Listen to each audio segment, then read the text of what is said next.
Harry Potter, Dimensional Wizard. It is in fan fiction by Lazy Sage Dao. If possible, please give him you love and support on webnovel.com. Harry Potter, Dimensional Wizard. Chapter 31 Visits. The next day after meeting with Harry Potter inside the castle, Edward went to the Three Broomstick Inn at Hogsmeade to wait for someone. While he was waiting, Madame Rosmerta approached him. She stood opposite him as she stared deep into his eyes. Now that you have graduated from Hogwarts, you suddenly do not want me anymore, Edward. Rosmerta, my dear, I have been busy lately. Didn't you get the presents that I sent to you the past 5 years? Replied Edward with a smile on his face. Then, he stood up from his seat and went to embrace her. However, she just shrugged him away. If it was not due to these very pure bottles of youth potions that you have sent me, I would not even talk to you now. Don't be like that. I have some free time during the holiday, how about we spend some time together, replied Edward while holding Madame Rosmerta's hand. The odd thing was that while these two were flirting openly inside the bar, no one actually paid attention to them. This was because he casted a very powerful illusion on his table. This illusion was based on the Muggle-repelling charm, but was tweaked by Edward to work on wizards with lower levels of spiritual powers than him. As a matter of fact, Edward knows that he is actually a man-whore, but he didn't really care as he loved the accompaniment of beautiful women. Freel.om. And Madame Rosmerta is amongst some of the beautiful women that he shared the process of bodily fluid exchange with. And she belongs to the wild one. After using the aging potions, she can return to her youthful beauty, then she becomes quite wild. At first, she was resistant to Edward's advance due to the age gap. However, she soon could not resist his charm. Not to mention the fact that wizards do not really care about age gaps as muggles do. A perfect example of that is the age gap between Tonks and Lupin in the canon timeline. After spending a few minutes apologizing Rosmerta and promised her a bunch of benefits, they set a date during the Christmas break for Edward to come visit her, and they will spend a magical night together. Then, Edward went back to wait for his guest, which showed a few minutes later than the previously arranged time. Tonks, you are late, said Edward at the approaching young woman. I'm sorry, Edward, but aura training went longer than expected, replied Tonks after taking a seat across from Edward. The two of them actually knew each other back in school. When Edward was in his final year, Tonks was in the second year. At that time, Edward had just started to study bloodline and he was interested in Tonks, the natural-born metamorphomagus. Edward can say that he owes many of his accomplishments in human body transfiguration by studying Tonks' ability. So, after meeting again after a few years of not seeing each other, the two of them started talking about many things. They talked about their time in school, Tonks' aura training, and Edward's 5-years-long vacation and travel. Then, they got to business. Have you brought it? Asked Edward calmly. Yes, replied Tonks as she took out a bunch of tubes filled with blood, her blood. Are you sure that you are not using my blood to do some kind of dark magic ritual? Do I need to go through such lengths to harm you? Replied Edward calmly as he placed the blood away. As I said before, I'm just studying your blood to see if I can discover where your metamorphomagus ability comes from. After saying that, he took out a bag full of coins. Here is your reward. There should be enough galleons inside for you to be considered a wealthy wizard among some small family. After his transaction with Tonks, Edward talked with her for a while before leaving as he had another meeting with someone else. This time, it was with Daphne Greengrass' mother, Soleil. She was also another one of his lovers. After making sure that her husband was not at home, he visited her. However, this time, both children were home. So, Edward had to place a sleeping charm on them after arriving. After spending a few hours in bed with her, Edward started to think about his future. With all the women he is involved with, his weak wizard body is starting to not be able to keep up. Luckily for him, when he was traveling in China, he acquired a potion that reinvigorated the kidney and made him a stud in bed. Edward spent many nights praising the Chinese potion master that invented that potion. However, he was aware that if the number of ladies increased in the future, that this potion will not be enough. As such, his body modification plan is of the utmost importance. After reining in his thoughts, Edward looked at the half-naked Soleil lying next to him. All right, today, I will deal with your troubles. Chapter 32 Blood Malediction. One of the main reasons that Edward came to see Soleil today was to deal with the blood medication that her second and youngest daughter, Astoria Greengrass, suffered from. In the past few months, with his new understanding of life code and after studying the disease through samples of her blood, he not only find the cause, but also a cure. According to Edward's research, the blood malediction is nothing but a very powerful curse that is latched in the bloodline section of the life code. This curse will be passed on from one generation to another. Despite how powerful this curse sounds or looks, it is actually not. Well, at the very least, the one in the Greengrass family is not.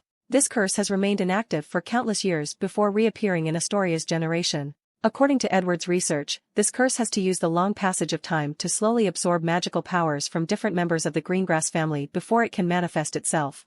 However, this feature is what made Edward interested in this curse. To be able to use someone's bloodline as a medium for a curse is something that interests him, not to mention the fact that this curse can survive for so long. Scene break. Edward was standing in Astoria's room with Soleil by his side. He first fed her a potion that he made personally for her. This potion was designed to isolate the curse from her life code. Then, he pointed his wand at her and said Resero Codex Vita, then her life code was shown to him. Then, he slowly observed.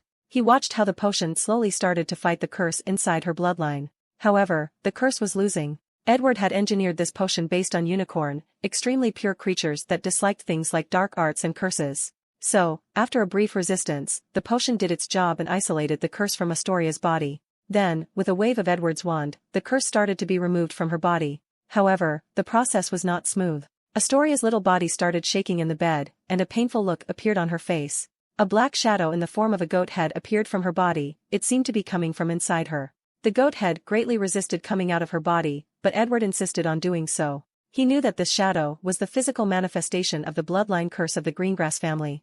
The interesting thing about this curse was the fact that it was actually somewhat sentient.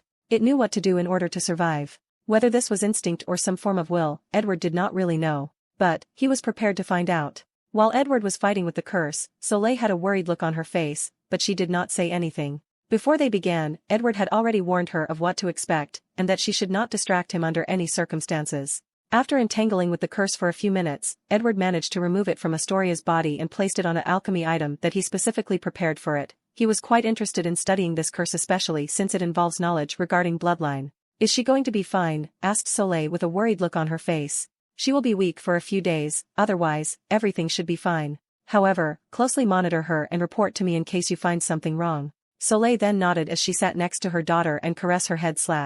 "What are you going to tell your husband?" "About what?" "About the curse being gone. He probably won't even notice," replied Soleil with a little melancholy in her voice. Unfortunately for her, she was wrong. As soon as Edward removed the curse from Astoria, her father, Jameson Greengrass, actually felt it. After all, this was a bloodline curse. As the direct bloodline of the Greengrass family, the curse was once passed on to him, it's just that he was lucky and it never activated during his generation, but activated itself in his daughter. So, these two married pure-blood couples will have a very harsh and real conversation tonight. However, this will have nothing to do with Edward as he did not care about such a thing. Renew.cm. Even if Jameson found out about him, he would not dare to come confront him. Not only because of his strength as a wizard, but also because of both the political and economical power of the Bones family all over Europe. After operating home, Edward went to a specific room with a large map of the entire world on it. He pointed his wand at the humongous map and said, "Quirinus Quirrell." Chapter 33, First Meeting. The map that Edward was looking at was one especially created by him after studying the Marauders map. His purpose was to keep track of all the important people of the wizarding world. Unlike the Marauders map, Edward's was completely different in certain aspects. For once, his map could track anyone anywhere in the world. In other words, this map was not restricted to just Hogwarts Castle. Of course, such a powerful map also has its own restrictions. For starters, if you want a person to appear in the map, you first have to get hold of something of them. It can be their hair, nails, saliva, blood, or a magical item that is very personal to them. Then, through these items, a powerful tracking hex will be used and the name of the person will be shown in the map. Furthermore, Edward has another copy of the map that he brings with him that is linked to this one in the room. After checking the whereabouts of Quirrell, Edward discovered that he had just teleported to the forest in Albania from Hogwarts Castle. After seeing this, Edward smiled and also teleported there. Scene break. Quirrell was standing in a forest with a hood on his face, hiding all of his features. After arriving, he kept looking left and right, as if waiting for something. "Oh, Quirrell, what have you fallen into?" suddenly said a voice. After turning around, Quirrell discovered that the person who came turned out to be Edward Bones. Although surprised at first, he still remains calm on the surface. After all, his face was completely covered. "I do not know who this Quirrell you are talking to is," he responded in a deep and gravy voice. "You do not need to hide it as I am the one who sent you the secret notes that lured you here. And I am not here to talk to you, but your master hiding behind your turbans." As soon as Edward said these words, Quirrell began to attack him. W.cm. However, Edward just waved his wand, then the spell was blocked. Then, with a rising motion of his wand, the ground underneath Quirrell's feet started to shake, following which, a bunch of earth spikes rushed straight to him. Quirrell used a powerful spell to break all the spikes, however, by the time he was finished, Edwards had already used another spell. With a jab movement of his wand, a powerful wind blast came from the tip of his wand and rushed straight towards Quirrell, who was forced to use the Protego charm. Although he managed to somehow block the attack, all the trees around him did not have the same luck. In a radius of a few meters of Quirrell, all the trees were forcibly uplifted by the powerful winds from Edward's attack. As for Quirrell, after barely stopping Edward's spell, one of the pebbles next to him suddenly turned into a giant tail and hit him straight into his abdomen. An act which sent the defense against the dark arts professor flying a few dozens meters before hitting a tree, and vomited some blood. "Let me take over," suddenly whispered a voice from Quirrell's back. "But master, you are still too weak. If I do not do something, you will either be revealed or killed, thus ruining all my plans. Do you want to be responsible for ruining my plans?" "I would never, my lord." After that, Voldemort's soul took control over Quirrell's body, and Edward noticed the change. In his vision, Quirrell's magic suddenly turned different, it turned more cold and ruthless. "So, Tom, are you ready to talk to me now?" However, the response that Edward received was an Avada Kedavra. A powerful green light rushed straight towards him from Quirrell's wand. With a whoosh sound, Edward disappeared and appeared behind Quirrell's back. With a wave of his wand, a bright red fireball rushed straight towards his opponent. However, Voldemort also disapparated from his position and apparat next to his opponent, then he opened his mouth and spewed out a snake-shaped fire. This was actually fiend fire. Edward's fireball changed direction, unfortunately it was swallowed by the snake. Knowing that he could not be as casual when fighting Quirrell, and having no desire to continue the charade of a battle, Edward decided to get serious. The first things he did was to place an anti-apparition charm around the surrounding. Then, he looked at the gigantic snake fiend fire, and waved his wand again. A very terrifying cold suddenly appeared from him at the epicenter and traveled in all directions. Then, everything in Edward's way was frozen, the trees, the animals, the insects, and more importantly, the fiend fire. The spell he used was a dark magic that he created after observing and studying Dementors. This cold was not just based on temperature, but based on the fact that all the joy and happiness in the world were removed. This cold could not only affect fiend fire, but even a person's soul could be frozen. Edward has tested that this spell is actually useful to even ghosts. After the fiend fire was frozen, Edward waved his wand again, then a terrible scream came from it. Following which, Voldemort suddenly felt a terrible headache that assaulted him, making incapable of thinking, moving, or casting spells. He opened his mouth and spewed out a black mist that wanted to corrode Edward. However, the effect of the Dementor's cold was not finished and the black mist was also frozen. Voldemort did not take long to realize what this kind of pain was, as it was too familiar of a feeling. It was the same pain he suffered every time he created an Horcrux and split his soul. This meant that Edward's spell was actually a dark magic that actually directly affected the soul. For a person like Voldemort who has split his soul into countless parts, this kind of spell was quite deadly to him even in his peak form. With a little helplessness, Voldemort dropped his wand on the ground as he knelt on the ground and held his head in agony. The scream lasted for a good minute before subsiding. With great difficulty, he asked, "What do you want, Edward Bones?" Chapter 34, Deal 1. After getting up from the ground, Quirrell under Voldemort's control removed the turban from his head. Then, the face of Voldemort on the back exchanges with Quirrell's face on the front. "Since you have brought us here, then there must be a reason. So, what is it?" "Tom, I am here to make a deal with you," replied Edward with a calm look on his face. "Do not call me by that disgusting name," hissed Voldemort. "Oh, do you think that I am not worthy to address as such, Tom?" asked Edward nonchalantly. "Forget the fact that you are far from my equal in your current state, even in your peak state, I can still confront you." Voldemort then became quiet for a few seconds before saying, "State your intentions, WL.com. I am here to make a deal with you." After saying that, Edward did not wait for Voldemort to say anything more. He took out a parchment from his suit and threw it at him. Voldemort did not catch the parchment with his bare hands, but waved his hand first, attracting Quirrell's wand that he previously dropped. Then, he caught the parchment with his wand. After checking that there were no curses on it, he started to inspect the content. The parchment had many beautiful designs all over its corner, and words were written on it. To be precise, it was a magical contract. According to the agreement inscribed in it, Edward will tell Voldemort the obstacle that Dumbledore set to guard the Philosopher's Stone back at Hogwarts.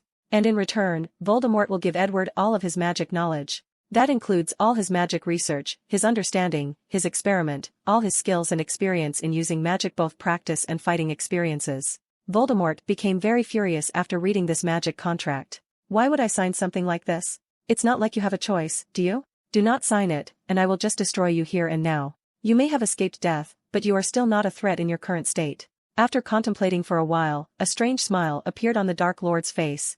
"Edward Bones, you and I are similar in many ways. We both have an unquenched thirst for the pursuit of power. Why don't we both join hands and rule the wizarding world together? I can share my method of immortality with you, and together, we can rule the entire world together for eternity." Edward listened to Voldemort's speech with a calm look on his face. He was not surprised that the Dark Lord tried to recruit him.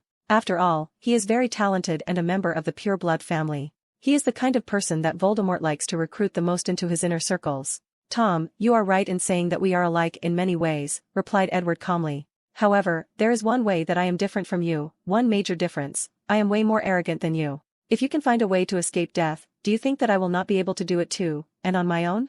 Voldemort was quiet after hearing these words as he realized that Edward was right. For a genius of his level, if he focused on studying death, there is a high chance that he will find a way of immortality on his own. Voldemort then looked at the contract in his hand. If it was up to him, he would not want to sign this contract, because doing so would result in him giving away all his magical knowledge and accomplishments, including the method of making Horcrux. This is the biggest secret that he has never told any of his servants, even the most loyal of them like Bellatrix Lestrange. As he can only truly trust himself, he never told a second person about it. Novel. Nevertheless, Voldemort started to ponder the alternative of not signing this contract. He knows that he will not be able to escape from here, and his chance of acquiring the Philosopher's Stone will be forever gone. Not to mention the consequences that will follow if all the wizards in the world knew that he was alive and in such a pitiful state. He could foresee that many people who had grudges against him would go to extreme lengths to hunt him down. As for his followers, he would not rely too much on them. Without his powerful strength to keep them in check, they would never continue to follow him.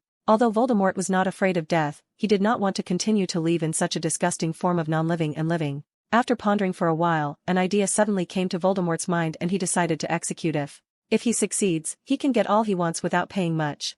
Chapter 35 Deal 2. Voldemort used his wand to place some more clauses in the contract. The general idea is that Edward is not to reveal his whereabouts and the fact that he is still alive to anyone, especially Dumbledore. This has to last until Voldemort himself announces his return to the wizarding world. And if Edward were to break this contract, he would lose all his magical abilities. As a matter of fact, all the additional clauses that Voldemort added were nothing but a smokescreen for his real purpose. His purpose was to actually create a loophole in the contract. The loophole was that given the fact that he is technically not a living person or thing, this contract is of no use to him. Instead, the body he is occupying will be responsible for paying the cost for him. So, if Voldemort signed the contract, Edward would receive all the knowledge and experience of Quirrell, not of Tom Riddle. After modifying the contract to his liking, Voldemort did not immediately sign it as he did not want to alert Edward. Instead, he sent it back for him to check it. After Edward received the modified contract, he took his time to check it, and he instantly saw the loophole in the contract. However, he did not say anything except for secretly sneering. This contract is one of the greatest accomplishments of Edward in both magic and alchemy. It contains so much knowledge. First, it contains the unbreakable vow and blood pact, making it impossible to break. It contains soul magic that Edward researched by himself, memory magic that he studied from Obliviate, Occlumency and Legilimency, and his research of the Pensieve. And during his 5 years' voyage, Edward acquired new knowledge that allowed him to further increase the power of this contract. One of the many books that Edward stole from the secret vault of the Vatican talked about demonology. In one book referred to as The Lesser Key of Solomon, Edward learned how to summon demons, how to control them through contracts, and how to use schemes when signing contracts. For example, all the beautiful designs on the corner of the parchment were in fact a demonic language that allows Edward to place countless hidden clauses on the contract. So, he did not care about the little trick that Voldemort thought that he made in the contract. Compared to the ones that he made, it was nothing. So, after pretending to review the contract for a long period of time, he used his wand to sign the contract. Then, he sent it back to the Dark Lord, who also signed the contract after making sure that there was nothing wrong with it. Unfortunately, he soon regretted this decision. As soon as he finished signing the contract, Voldemort felt countless of his memories were removed from his soul and rushed towards Edward's in the form of white strings. The memories involved all his knowledge, understanding, experience, or skill of magic. Every time that Voldemort used a spell, the experience he felt, the thoughts he had about the spell, the feeling he had, all of them were turned into memory strings and headed towards Edward. As a master of Occlumency and Legilimency, Voldemort tried really hard to prevent his memories from escaping, especially the ones about his Horcruxes, but it was to no avail. He felt a powerful will forcibly snatch these memories from his very soul. Additionally, Voldemort felt a deep threat of death as he continued to resist the magical powers of the contract. He has a feeling that he would truly die if he resists, and even his Horcruxes would not be able to save him. .com. After a few minutes, countless white strings of memories were all around Edward. He took out an alchemy item that looked similar to Dumbledore's Deluminator. With a wave of it, all the memories were perfectly stored inside, and Edward has a happy and satisfied smile on his face.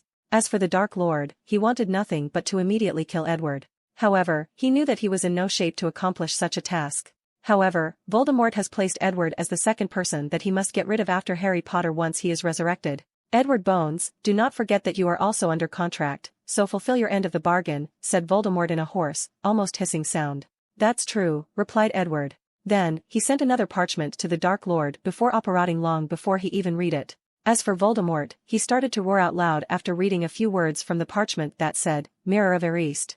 Chapter 36 Increase in Strength. After Edward made the deal with Voldemort and acquired all of his magical knowledge and experience, he spent a few days reviewing all the memories, absorbing them to be a part of himself. Due to the fact that Voldemort has done countless dark magic experiments, Edward had to absorb happy or positive emotions often through his Patronus charm. However, the payoff was worth it. With his abnormal memory and talent for magic, he absorbs all the knowledge in just a few weeks. As a matter of fact, due to the fact that he was so engrossed in his learning process, he almost forgot his rendezvous with Madame Rosmerta. Luckily, Momo reminded him. E.C. After absorbing all these memories, Edward acquired all the skills of Voldemort. All the unique magic he used during his battle against Dumbledore at the Ministry of Magic, the way he can use unaided fly, his ability to speak Parseltongue. Well, Edward could already do that, just not as easy or fluent as the Dark Lord. More importantly, all of his experience. The one thing that Edward always lacked was fighting experience, especially fighting powerful wizards like Dumbledore. However, from Voldemort's memory, he experienced all the time that the Dark Lord fought against Dumbledore himself during his rise in the First Wizarding War. With this experience made up, Edward can say with 100% certainty that he is the most knowledgeable wizard in the modern era except for maybe Nicholas Flamel. However, from his understanding, Flamel is only knowledgeable when it comes to alchemy, not using spells and the dark arts. The only thing that prevents him from being the most powerful wizards of the modern time is his lack of magical powers. Edward still has not broken through the limit of 25 times the magic power of an adult wizard. One thing that caught Edward's interest among all of Voldemort's experiments was the way that he broke through the 25 times limit. As Edward previously guessed, it had something to do with the Horcruxes. Every time that Voldemort broke a piece of his soul, an immense magic power wave was produced during the process. What the Dark Lord did was to use his magic core to absorb this excess magic power, then forcibly expand his magic core. The process is actually quite excruciating, but very effective. Tom discovered this method after he made his second Horcrux after graduating from Hogwarts. According to Edward's discovery, Voldemort at his peak had a magic power 60 times the average wizard. This fact first greatly shocked Edward, but he soon realized that it made sense. After all, Dumbledore was barely equal to Voldemort with a powerful wand like the Elder Wand. So, it made sense that he was weaker than Voldemort when it comes to magic powers. Well, none of that truly mattered to Edward. After knowing how Voldemort broke 2 shackles of the magic core, he had a plan for his future. Of course, he would not make an Horcrux unless he discovered a way to make up for the soul after being split. Although Edward has a tremendous amount of knowledge and understanding of the soul, especially after getting access to Voldemort's research on the matter, he still did not find a way to make up for a split soul. Even modifying the soul section of the life code cannot make up for a split soul. After dealing with all the knowledge of Voldemort, Edward started to ponder for the future. Although he had all the knowledge of the Dark Lord, he was not satisfied, he wanted more. He wanted all the knowledge of both Dumbledore and Grindelwald. If he manages to accomplish such a thing, then he could not fathom how powerful he would be. At that time, his understanding of magic would reach a realm that even he could not fathom. Of course, Edward knew that compared to all the truly powerful mages, wizards, and sorcerers throughout countless dimensions, this level cannot be considered anything. However, by doing so, he will set a very steady foundation for himself when he meets these beings in the future. Now, all he has to do is to find a way to have both these powerful beings to actually sign the contract. However, this is not an easy task to do, as both of these people are wizards of extreme will and will not bend to coercion. Onu.m. And they would rather die than be forced to do something against their wills, ideologies, or beliefs. When it comes to Grindelwald, Edward has a vague plan that can be accomplished during the summer of next year after acquiring the Philosopher's Stone. However, when it comes to Dumbledore, he is quite helpless. Maybe I can use the chaos when the Chamber of Secrets opens next year, thought Edward to himself. Chapter 37 Deathly Hallows 1. After absorbing all of Voldemort's magical knowledge and research, Edward finally focuses on the invisible cloak that he borrowed from Harry Potter, which was one of the Deathly Hallows. After using his alchemy eye charm on the cloak, Edward only came up with a bunch of blanks. None of his knowledge could help dissect the material or how the cloak was made. However, Edward did discover a very powerful energy or a mysterious power in this cloak. Then an idea came to him. In order to verify this idea, Edward had to also examine the resurrection stone that was part of Gaunt's family ring. So, he apparat to the old shack, temporarily disarmed the enchantment protections, and took the ring out. This time it was easy for Edward to remove the ring as he knew what kind of curse that Voldemort placed on the ring. Using such knowledge, he also temporarily disarmed the power of that curse and removed the resurrection stone from the ring. After that, he left after returning everything back to its original state. Back home, Edward then started to analyze this stone and how it was made. However, his alchemy eye also did not provide him with much information except for the fact that material of the resurrection stone was nothing but a very common or regular stone. The real reason that this stone had such tremendous power was only due to the fact of the mysterious power inside of it. Then, Edward started to remember the tale of the three brothers. According to this story, the resurrection stone was made from a random stone that Death took around the river. The elder wand was made from some random wood taken from a tree that was nearby. Only the invisibility cloak was different, only the cloak actually came from part of Death's body. With his previous conversation with Death, Edward had already determined that there was some truth to this story. By that logic, the only reason that these things became so powerful is due to the power of Death itself. The power of law, muttered Edward to himself. Ever since he saw that strange power in the invisible cloak, he theorized that possibility. Unfortunately for him, even if he knew the answer, he could not change anything. Edward has not even come close to the level of controlling the law, so he is somewhat helpless when it comes to either studying or recreating an alchemy item on the level of the Deathly Hallows. However, Edward was not that bothered as he still had plenty of room to grow. Plus, he still had some use for these Deathly Hallows. He first took out his wand and pointed at these two hallows. Using his magical powers, he started to activate the power of law inside of them. It took a great deal of his magic powers before succeeding. A dark light suddenly came from the hallows, then Edward found himself inside a white room with a tall hooded figure in front of him. It was Death, and Edward knew that his plan had succeeded after seeing the menacing figure once again. Wizards, why are you summoning me again? Didn't we already reach an agreement? You are correct, responded Edward as he looked at this god up and down. This time, I came to make another deal with you. What deal? Asked Death a little intrigued. An exchange for knowledge about the soul, death, time, and space FENOL.cm. Interesting, replied Death, who suddenly approached Edward, standing only less than a meter away from. Its figure was more than 15 feet tall, and it was quite intimidating. And what do you offer in exchange? The soul of Voldemort. Laughable. Why would I want the soul of a person that is destined to die? Edward frowned after hearing this, then he continued, it's true that he is destined to die, but his soul will never belong to you. Do what he did with the Horcruxes. Once he dies, he is destined to be forever eliminated, not able to enter the afterlife or forever staying in limbo. However, what I propose is to gather his split soul, piece them back together and hand them over to you. Death became silent for a brief moment after hearing this proposition. It was truly interested in the soul of such a powerful wizard. However, Edward was right as he was destined not to receive it due to the fact that Voldemort had basically doomed himself when he split his soul into so many pieces. I can agree to your proposal, but I have certain conditions, replied Death after contemplating. Please, elaborate. For one, I cannot give you all my knowledge about souls and death, FRENL.C. Why not? Asked Edward with a deep frown on his face. I am the literal embodiment of the laws of death that govern this entire universe. Can you fathom the amount of knowledge I have regarding the soul and death? And what repercussions would it have if such knowledge was in the hands of a mortal wizard? Edward had a frown on his face after hearing this. He could probably understand Death's meaning. Its understanding of the soul and death probably reached the level of law, so it would never give such knowledge away, especially just for the sake of Voldemort's soul. So, what is in it for me then? Chapter 38 Deathly Hallows 2. I will give you all my knowledge regarding space, time, and dimensions. It should be more than enough to finish constructing your little gate. Edward was not that surprised that Death knew about the Gate of World. As probably the strongest existence in the Harry Potter universe, there is probably nothing that he could not know or hide from his sight. Edward guessed that if it was not due to severe restriction placed on it, Death should be able to do anything it pleases in this universe. That's it? That's all I get? Asked Edward, a little unwilling. RWL.OM. What else do you want? To control the power of law? In this world, there have been only two people that could control the power of law, Merlin and Morgan Le Fay. However, it had nothing to do with their talents or understanding of magic, replied Death calmly. So, that power I felt in those Deathly Hallows was indeed the power of law, secret thought Edward. However, his face did not show any abnormal reactions. What do you mean by those words? Asked Edward instead. He was truly intrigued by these two legendary figures. These are not secrets that you should be privy to, replied Death in a mysterious manner. An act which frustrated Edward. Well, at least, he looked that way on the surface. As a matter of fact, he could guess some of the details of what Death was talking about. If you think about it, those two people are very suspicious. Throughout countless universes and dimensions, there exist either their legends or a version of themselves. Why is that?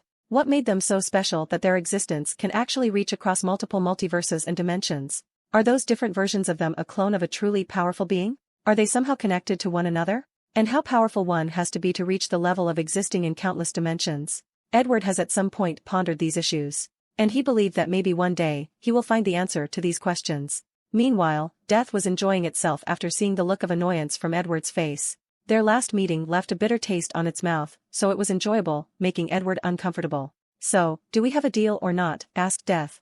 "No problem, but we still have to sign a binding magical contract."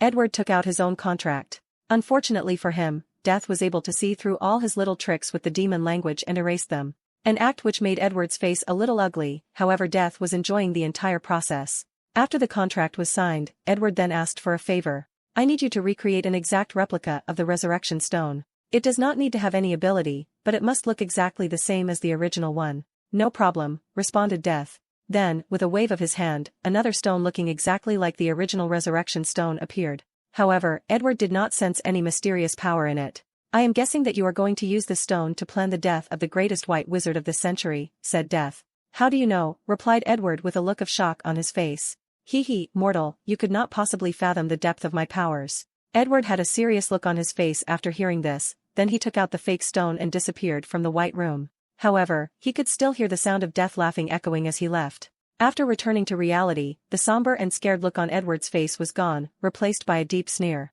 As a powerful Eclumens, he can easily control all his emotions, so how could he act in such a way in front of Death? After taking a seat, he started thinking about all the things he learned from Death during their conversations. First thing, it's that Death has the power to predict someone's time of death. This was shown when he knew that both Voldemort and Dumbledore would die. However, this power should not be absolute. If I guess correctly, the Peveril brothers in the story should have died while crossing that bridge, but they somehow managed to evade their demise. That's the reason that Death showed itself and used the Deathly Hallows to lure them to their own deaths. Second, although Death is a powerful god, it still has a range of human emotions. He can get angry, frustrated and so on. Not to mention his massive ego and his desire to show his power. Edward then spent a few hours thinking about his conversation with Death and reviewing all the information that he might have unknowingly released. After that, Edward entered his mind palace where all the books he had read appeared in the form of a giant library. The library was more like a city instead of an actual library due to how vast it was. Everything was perfectly categorized and Edward only needed to think of the book or knowledge he needed to review and it would appear in front of him.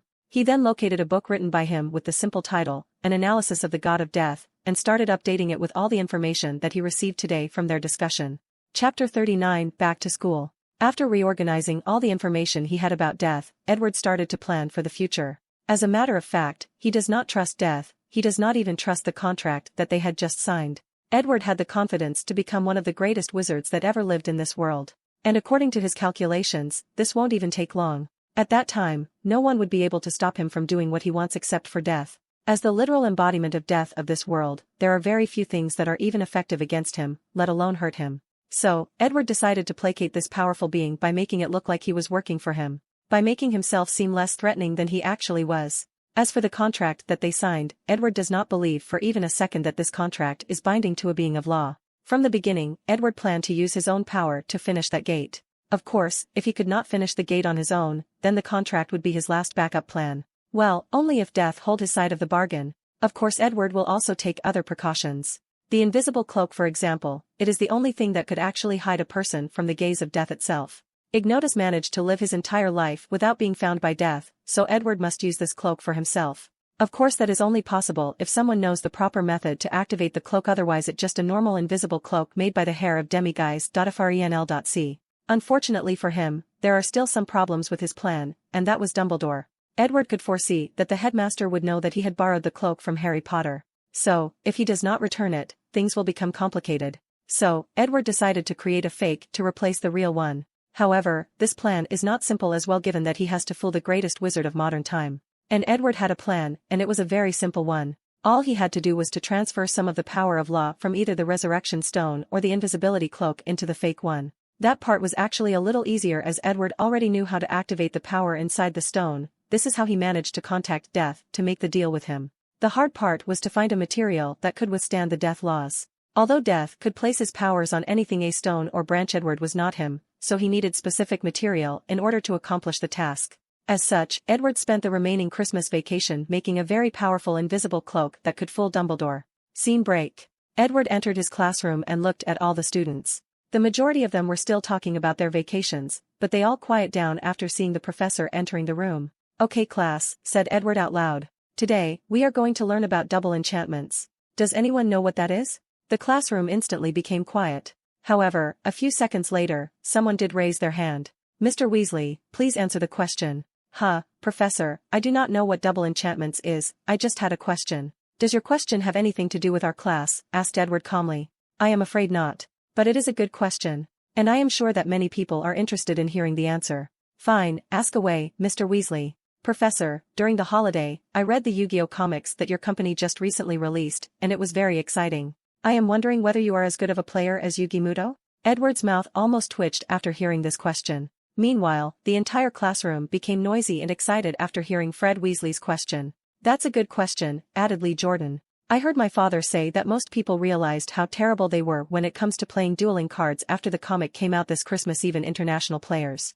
So, they started to model their decks after the characters in the comics. Edward had to sigh secretly after hearing this.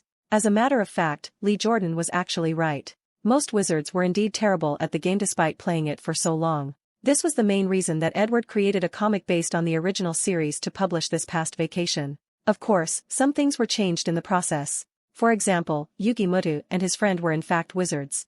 As a matter of fact, card dueling was written as something only wizards could do. Edward did this in order to prevent these pure-blood families from finding excuses to fight with the Bones family. Of course, no one was actually aware of the fact that Muggles could play dueling cards in the first place. In order to play the real-life version, Edward designed the dueling discs to use magic power as an energy source.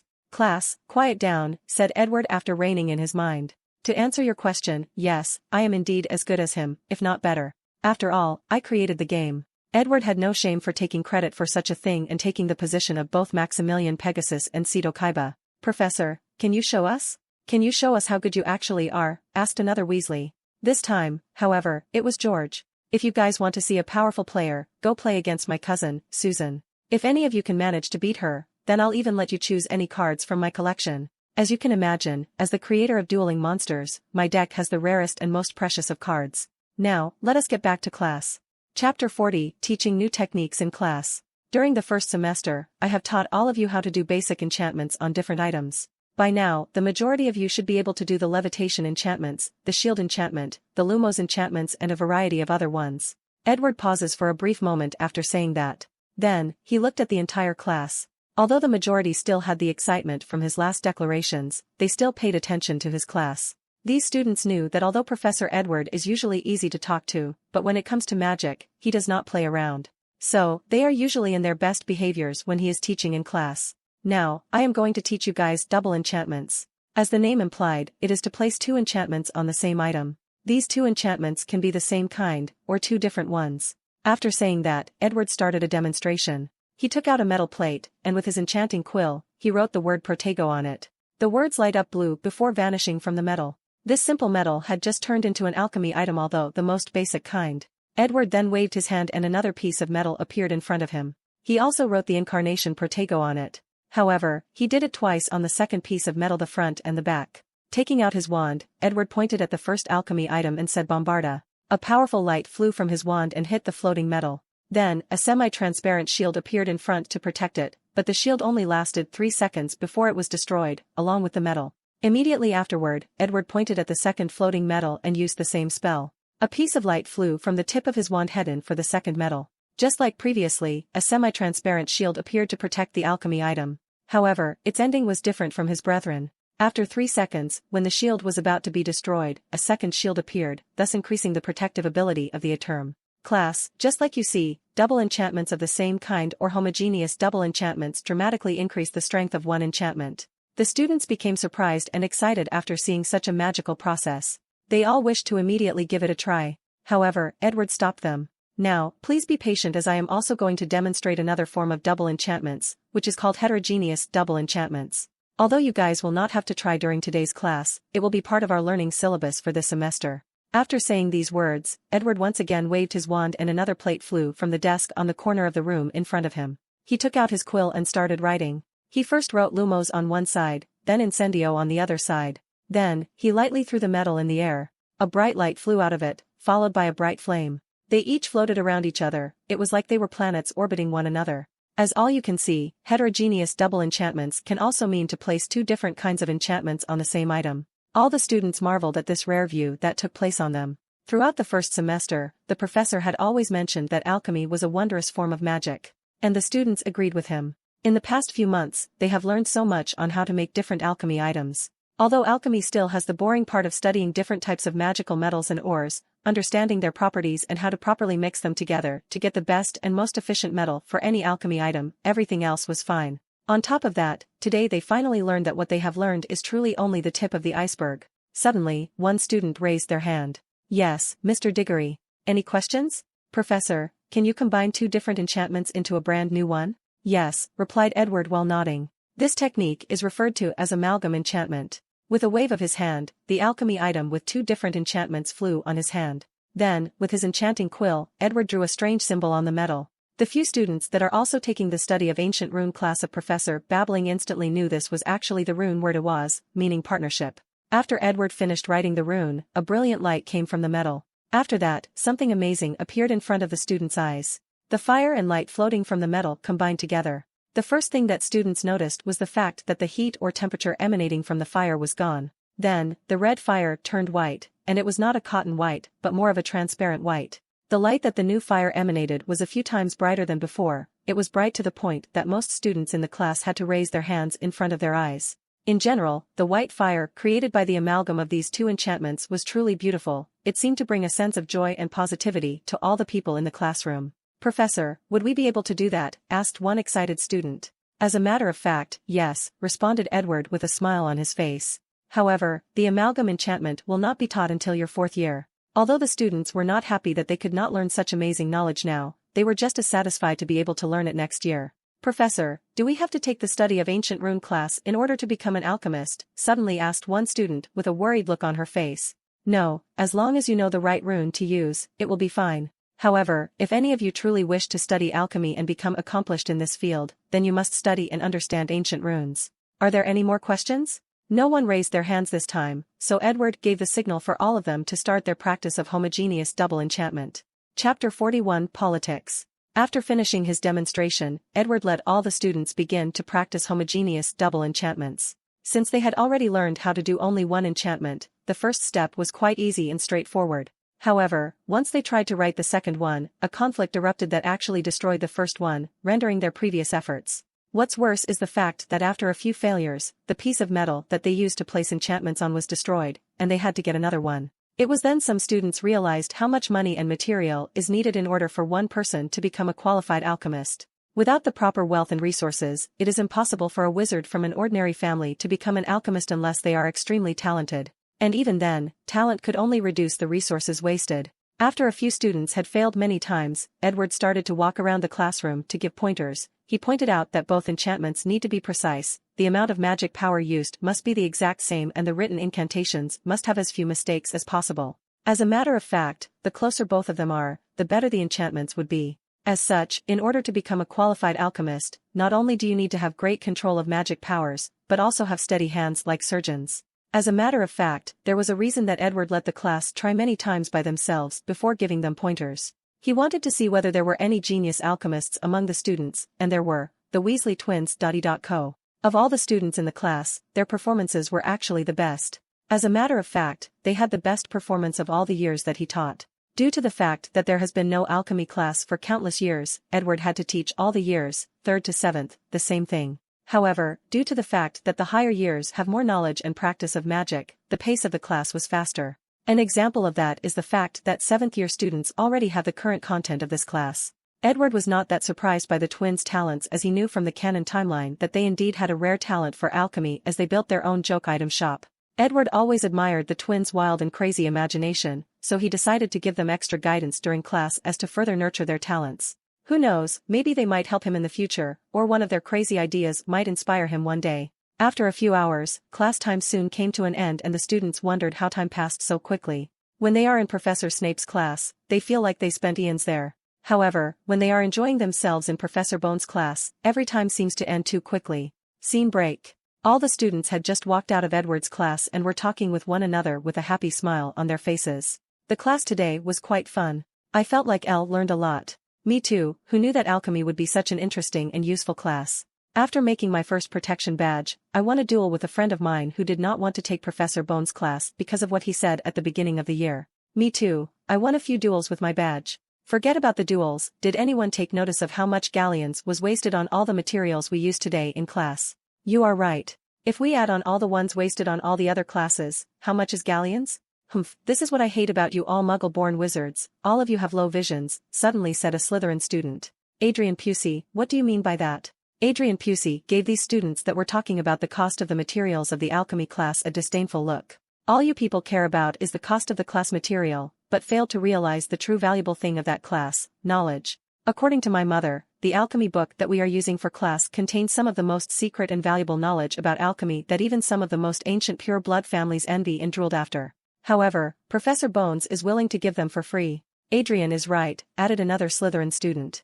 I heard that many of the pure-blood family from Sacred 28 have written to Dumbledore and the Board of Governors and complained that such knowledge should not be taught at school. Luckily, the Bones family as one of the members have many allies on the board, and with the support of the headmaster, the complaints of these families were ignored. The Muggle-born students were shocked after hearing this, as they did not know that so many political dramas occurred over one class. It was not just them who did not know about this, many other pure-blood or magical families did not know any of this. Of course now, the entire school will soon hear about such juicy gossip. Scene break. Back in the classroom, after class was over, Edward was resting at his desk reading a book when he noticed something approaching him. After raising his head, he saw a Patronus charm in the shape of a phoenix appearing in front of him. It opened its mouth and spoke. Professor Bones, if your class is over, please come see me in my office. The password is, sherbet lemon. Underscore underscore underscore underscore underscore underscore underscore underscore underscore underscore underscore underscore underscore underscore. Chapter 42 Discussion in the Headmaster's Office. Edward went into the headmaster tower and used the password to enter the office. Upon his entrance, he did not see the professor but heard him rummaging through something on the back. Instead of sitting and waiting for him, Edward approached Fawkes and used the charm Nature's voice to talk to the phoenix. We had a deal, now it's time for you to hold your end of the bargain. Fine, since you fulfilled your end through my Christmas present, you can have as many bottles of blood you want, replied Fawkes. As he was a phoenix with a sense of honor, he would not go back on his words. Edward nodded, then proceeded to take a large syringe and a few crystal bottles. He then drew a lot of blood from the phoenix. Unfortunately for him, by the time he finished, he realized that he may have gone overboard. Fawkes had turned pale, his red and gold feathers had lost most of their lusters. He became thin, and by the looks of it, he seemed to be about to be reborn again. Knowing that he was a little too zealous, Edward hurried to take out a few bottles of potion from the little sack he had hanging on his waist. After making sure that Fawkes was all right, Edward sighed in relief. Then he looked at the headmaster that was sitting on his chair and said, sorry about that. It's fine, since Fawkes said that you could get his blood, then he has to deal with the repercussions of his words. Fawkes then looked at Dumbledore for a brief moment, then ignored him as he went back to rest and recuperated. Fno.co. Professor, so how was your holiday? Asked Edward, trying to make small talk. Enjoyable. I quite like the candy you gifted me. Each one of them had a different flavor based on emotions. Personally, I did not like the one that tasted like grief. Well, you're not the only one. My cousin Susan sent me a letter complaining that she did not like both the grief and fear one. Well, it is understandable given her age. So, Edward, how was your holiday? Did you spend time with any special someone? A lady perhaps? Well, a few. That made sense. You were quite promiscuous when you were in school. I prefer the term romantic, Professor. While the two were having their little chat, Dumbledore had already used his wand to order tea and sweets for the two of them. After finishing his food, Dumbledore took a deep look at Edward. Are you going to use bloodline modification to break the limiter?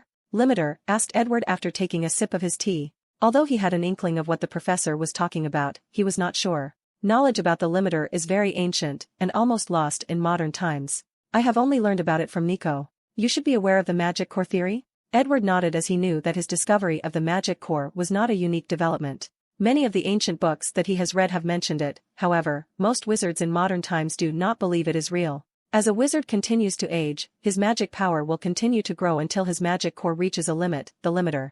Most wizards will spend most of their time not being able to reach the limit of their magic cores, while a few talented ones will do so in their later years. Only a rare few of them will actually reach this limit in their youth, like me, Tom, you and an old friend of mine. He must mean Grindelwald. And this so-called limiter was probably the shackle I felt after my magic power reached 25 times that of an adult wizard, secretly thought Edward, while still calmly drinking his tea. Professor, could you elaborate on this limiter? Well, from what I understand, there should be 3 limiters. Currently, you are facing the first limiter. Once you succeed, your magic power will reach the same level as me. According to Nico, he believed that some of the founders of Hogwarts like Rowena Ravenclaw and Salazar Slytherin have broken the second limiter. As for the third one, we believe that probably only Merlin and Morgan Le Fay had breached it. However, the proof we have is very scarce. Edward started thinking to himself. If what the professor said is true, then the first limiter provides magic power between 25 to 50 times that of an adult wizard. The second limiter between 50 to 75, while the third 75 to 100. However, Voldemort had a magic power of 60 times that of an adult wizard. Could he have broken the second limiter? However, after a quick review of the Dark Lord's memories, he realized that this was not the case. Voldemort only broke the first limiter, but forcibly expanded his magic core through the energy created by splitting his soul. This is the reason that his magic power could not reach the full 75 times. Professor, something does not add up. Godric Gryffindor was known as a very powerful duelist that has never lost a match. How come he is not in the list of people who broke the second limiter?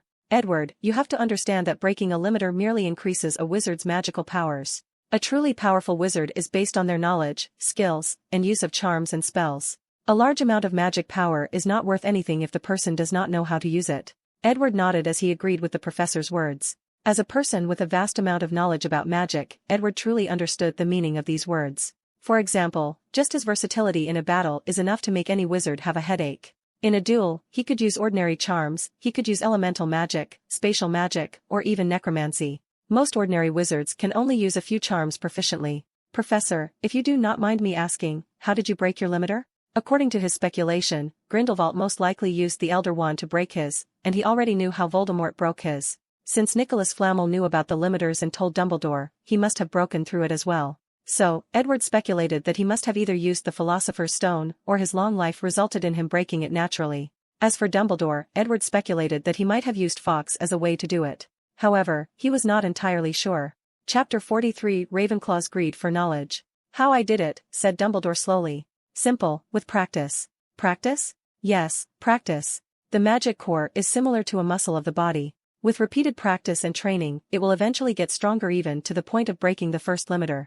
Wouldn't that take a lot of time? Asked Edward. Not really, replied the professor who placed a piece of cake in his mouth. With the right method, the time can be greatly reduced. Edward nodded, but he did not say anything further. He could guess that the professor wanted him to ask so that he could use his method instead of the bloodline modification one. However, he would not ask. Edward, as a transmigrator who has read all the Harry Potter books and movies, knew that it was not a simple thing to be in favor of Dumbledore. Whether it was Newt Scamander or Harry Potter, both of them went to a lot of trouble just because of being Dumbledore's protégé or something similar. As a matter of fact, no one that is truly close to Dumbledore has ever had a good fate. Let's look at Snape. The poor guy spent more than 6 years looking over and protecting the son of the person he loves most in the world, and the person he hates most in the world. All under Dumbledore's order. Of course, this could be argued that it was Snape's decision after all. However, the man has done so many things against his will while working as a double agent for Dumbledore. Edward will never forget the scene in the movie when Dumbledore told Snape that Harry Potter had to die, and Voldemort had to be the one to kill him. He was both angry and devastated. No matter how eloquent people argued for Dumbledore, it does not change the fact he used Snape's love for Lily to force him to protect Harry Potter. Then there is the Flamel couple. Although according to the canon timeline, it was their decision to give up the Philosopher's Stone, Edward did not believe for a second that Dumbledore did not take any part in convincing them to do so, and doing it so easily. So, it does not matter whether the professor was hinting at him to ask him about the way to break the limiter.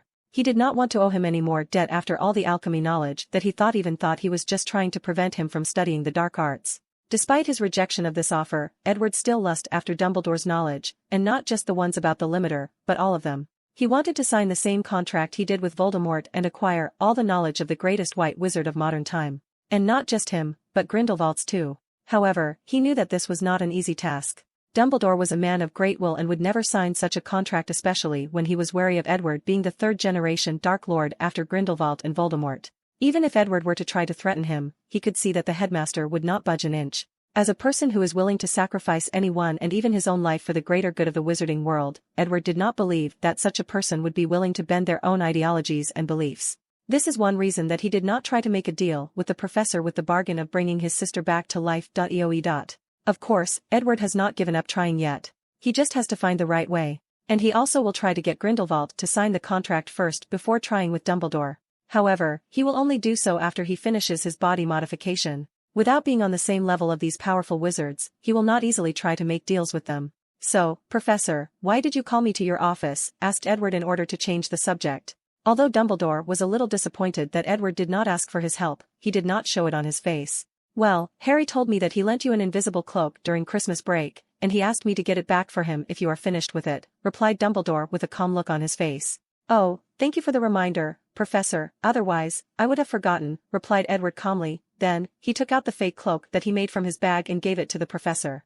After taking the invisibility cloak, he gave it a quick check. He could tell that some of the mysterious power inside of it had greatly diminished, but he guessed that it must have been due to Edward's research. So, did you figure out what it was? Asked the professor. Of course.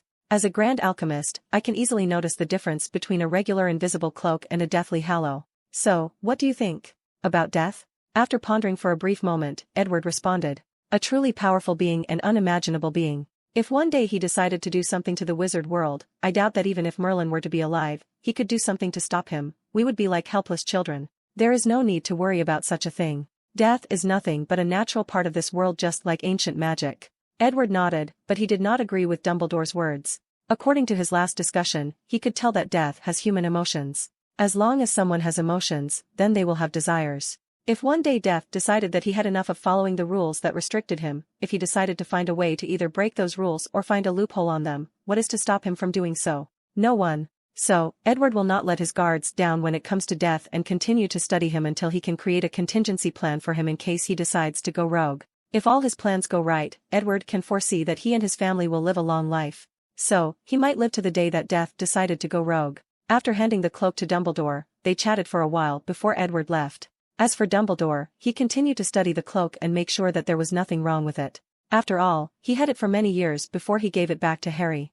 Chapter 44 Room of Requirement. After leaving the headmaster's office, Edward realized that he did not have class for the rest of the day. So, he went to the Room of Requirement. Midway through his journey, he met Helena and he invited her to accompany him. Helena, do you remember your mother mentioning something about a magic referred to as limiter? Limiter? Yes, I remember that she did mention it briefly.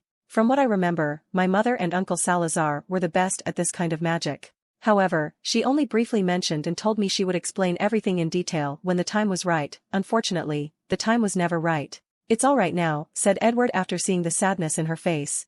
Then, the two of them entered the Room of Requirement. After choosing his research room that he designed personally, he entered. After Edward entered the room, Edward started to reminisce about the past. He remembered all the amazing time he had in this room during his time in school, he remembered all the knowledge that he learned, and he also remembered all the time he spent studying the enchantments of this room. When he started to study dark magic, he tried to sneak into the restricted area. However, Dumbledore always stopped him. The headmaster Avern placed powerful enchantments on the library that specifically detected his presence. And all the teachers were not allowed to give him a pass. Edward spent a lot of time studying that enchantment. Unfortunately for him, every time he came close to crack it, Dumbledore would either improve it or change it to a different one. Angered, he tried to use the Room of Requirement to give a room full of all the books of the restricted area. However, this plan failed too. It was then that he discovered that as the headmaster, Dumbledore had some level of control over the Room of Requirement. So, Edward could not get access to the books in the restricted area. Of course, he did not give up trying. Although he knew that he could not bypass the enchantment, he used the opportunity to challenge himself and learn from the experience. By the time he graduated, he still did not reach the level of passing Dumbledore's enchantment. This was one of the main reasons that Edward decided to become an international thief and steal all those knowledge after graduation. He realized that no matter how talented he was, no matter how much revolutionary research that he had succeeded in, it did not change the fact that Dumbledore had more than 100 years of knowledge and skill ahead of him. And if he wants to catch up and surpass him, he will either need a lot of time or vast quantities of knowledge. So, he chose the latter without hesitation. Edward at the beginning of the year was more knowledgeable than Dumbledore, not to mention him now who also has all the knowledge of Voldemort. The only thing holding him back is his lack of magic power in his magic core. After entering the Room of Requirement, Edward had two goals or purpose. One was to use all his current understanding of alchemy to finally understand how the room was made. The second and main objective was to study Rowena Ravenclaw's diadem. As a matter of fact, according to Helena, both of these things were created by the same person, her mother. From what Edward learned from her, Rowena was truly an unimaginably powerful witch both according to ancient and modern times. Like Edward, she believed in pursuing the essence of magic, and had little to no taboo when it comes to doing research. Helena often mentioned how similar the two of them were, and Edward wished that he had met her. He has always been interested in the diadem that can make someone smarter, so he studied it greatly. Due to being turned into a Horcrux, a lot of the enchantments of the diadem were broken. So, Edward had to seal the soul of Voldemort's inside of it before he could study it. However, it was no use until now. With the knowledge of the Dark Lord, he can perfectly remove the soul from the diadem without damaging it. Then, he can study this magnificent piece of alchemy artifact to the fullest. Scene break. Inside the Hufflepuff common room. All the Hufflepuff students were surrounding two people while cheering. One person was a young man, while the other was a little girl. The young man had a blue-eyed white dragon next to him, and two cards that were facing down. As for the girl, she had three monsters standing next to her. Despite being mere holograms made through magic, all these monsters looked so real that it was almost impossible to tell apart. As for these two people, they were Cedric Diggory and Susan Bones, and they both were playing dual monster cards. As soon as he left class, he rushed to challenge Susan in order to acquire the reward that Professor Bones offered. Susan looked at Cedric with a smile before saying, "I have to say, Cedric, you are probably one of the very few good duelists in the wizarding world. Unfortunately for you, beside my cousin, no one can beat me at this game." "Susan, there is no need to brag, I have not lost the game yet." "Not even close," replied Cedric with a somber look on his face. He had spent the whole vacation going over countless combinations of the cards in his deck. He read the Yu-Gi-Oh comics over and over in order to learn different strategies. So, he did not believe that he would lose. "By now, you should know the meaning of the heart of the cards," suddenly asked Susan. "Yes, so what?" asked Cedric with a frown. "Do you know that this is an actual thing in dueling?" "What? That's impossible," replied Cedric, and he was not the only one who reacted that way. All the other Hufflepuff students did too. Although they were all fans of Duel Monster and Yugi Muto, they knew that the concept of the hearts of the cards was nothing more than something from a comic. "That's where you are wrong," answered little Susan with a smile. "When my cousin developed the latest generation of dueling disc, he used a particular magic enchantment that allowed a duelist to draw the cards that they wanted as long as their will and beliefs were enough. I remember he was very proud about it and bragged to me in a 10-page letter about his accomplishment. After learning about this, I spent many months training under his consultation to achieve that level." After saying that, Susan smiled and drew a card. After seeing it, her smile increased even more. "I sacrificed the three monsters in the field in order to summon my Egyptian god card, Obelisk the Tormentor." The three monsters that were around her dispersed into specks of light, then a gigantic blue monster with wings appeared in the common room. All the students were first shocked that she actually drew the card she wanted. According to dueling rules, all decks have to be shuffled properly before any game. More importantly, all the students suddenly felt a spiritual pressure that enveloped them after Obelisk showed up. It was like a mighty god that was watching them. They all felt fear and reverence at the same time. They wanted to bow down and worship this mighty being. Obviously, Edward used some kind of spiritual magic to emulate the presence of a god, hence the reason that all the students felt the way they did. As a matter of fact, he wanted to use his understanding of the Sorting Hat to make all three Egyptian cards have some sort of sentience, but he gave up that idea after a prototype he made actually attacked him to determine if he was worthy to have it. Although the spiritual magic that the winged dragon of RA used to attack him back then was nothing to him, this could not be the same for other ordinary wizards, especially children. Back to the Hufflepuff common room, after Susan summoned such a powerful card, Cedric did not stand a chance in this match. His blue-eye white dragon along with all his remaining cards in the field were instantly destroyed, and he lost the game. As for Susan, from that day on, she became the rising star of Hufflepuff. And soon, the entire school. Chapter 45 The Diadem. Inside the Room of Requirement. Edward had just finished studying the diadem after removing the soul of Voldemort from it and storing it in another object. Although he technically has not slept for a few days, he still had a powerful vigor. This kind of situation was normal for him as he is used to spending months without end when studying things that he is interested in. Of course he has developed potions that have provided his body with the nutrition needed and his spirit at all-time high. "Your mother was truly an unimaginably powerful witch," said Edward with fascination after comprehending the enchantments on the diadem. "Many people have said similar things. She was not only the most powerful witch of her time, but probably one of the very best throughout history," replied Helena, who was standing not far from Edward with a complicated look on her face. "I am sure she loved you very much." "Maybe you are right, but that does not change the fact that she did not spend any of her time with me. Between all her magic research and running Hogwarts, I barely saw her except for when she was teaching me." Edward sighed after hearing this. He knew that ghosts stayed in the world of the living for two reasons: afraid of death or unfinished business.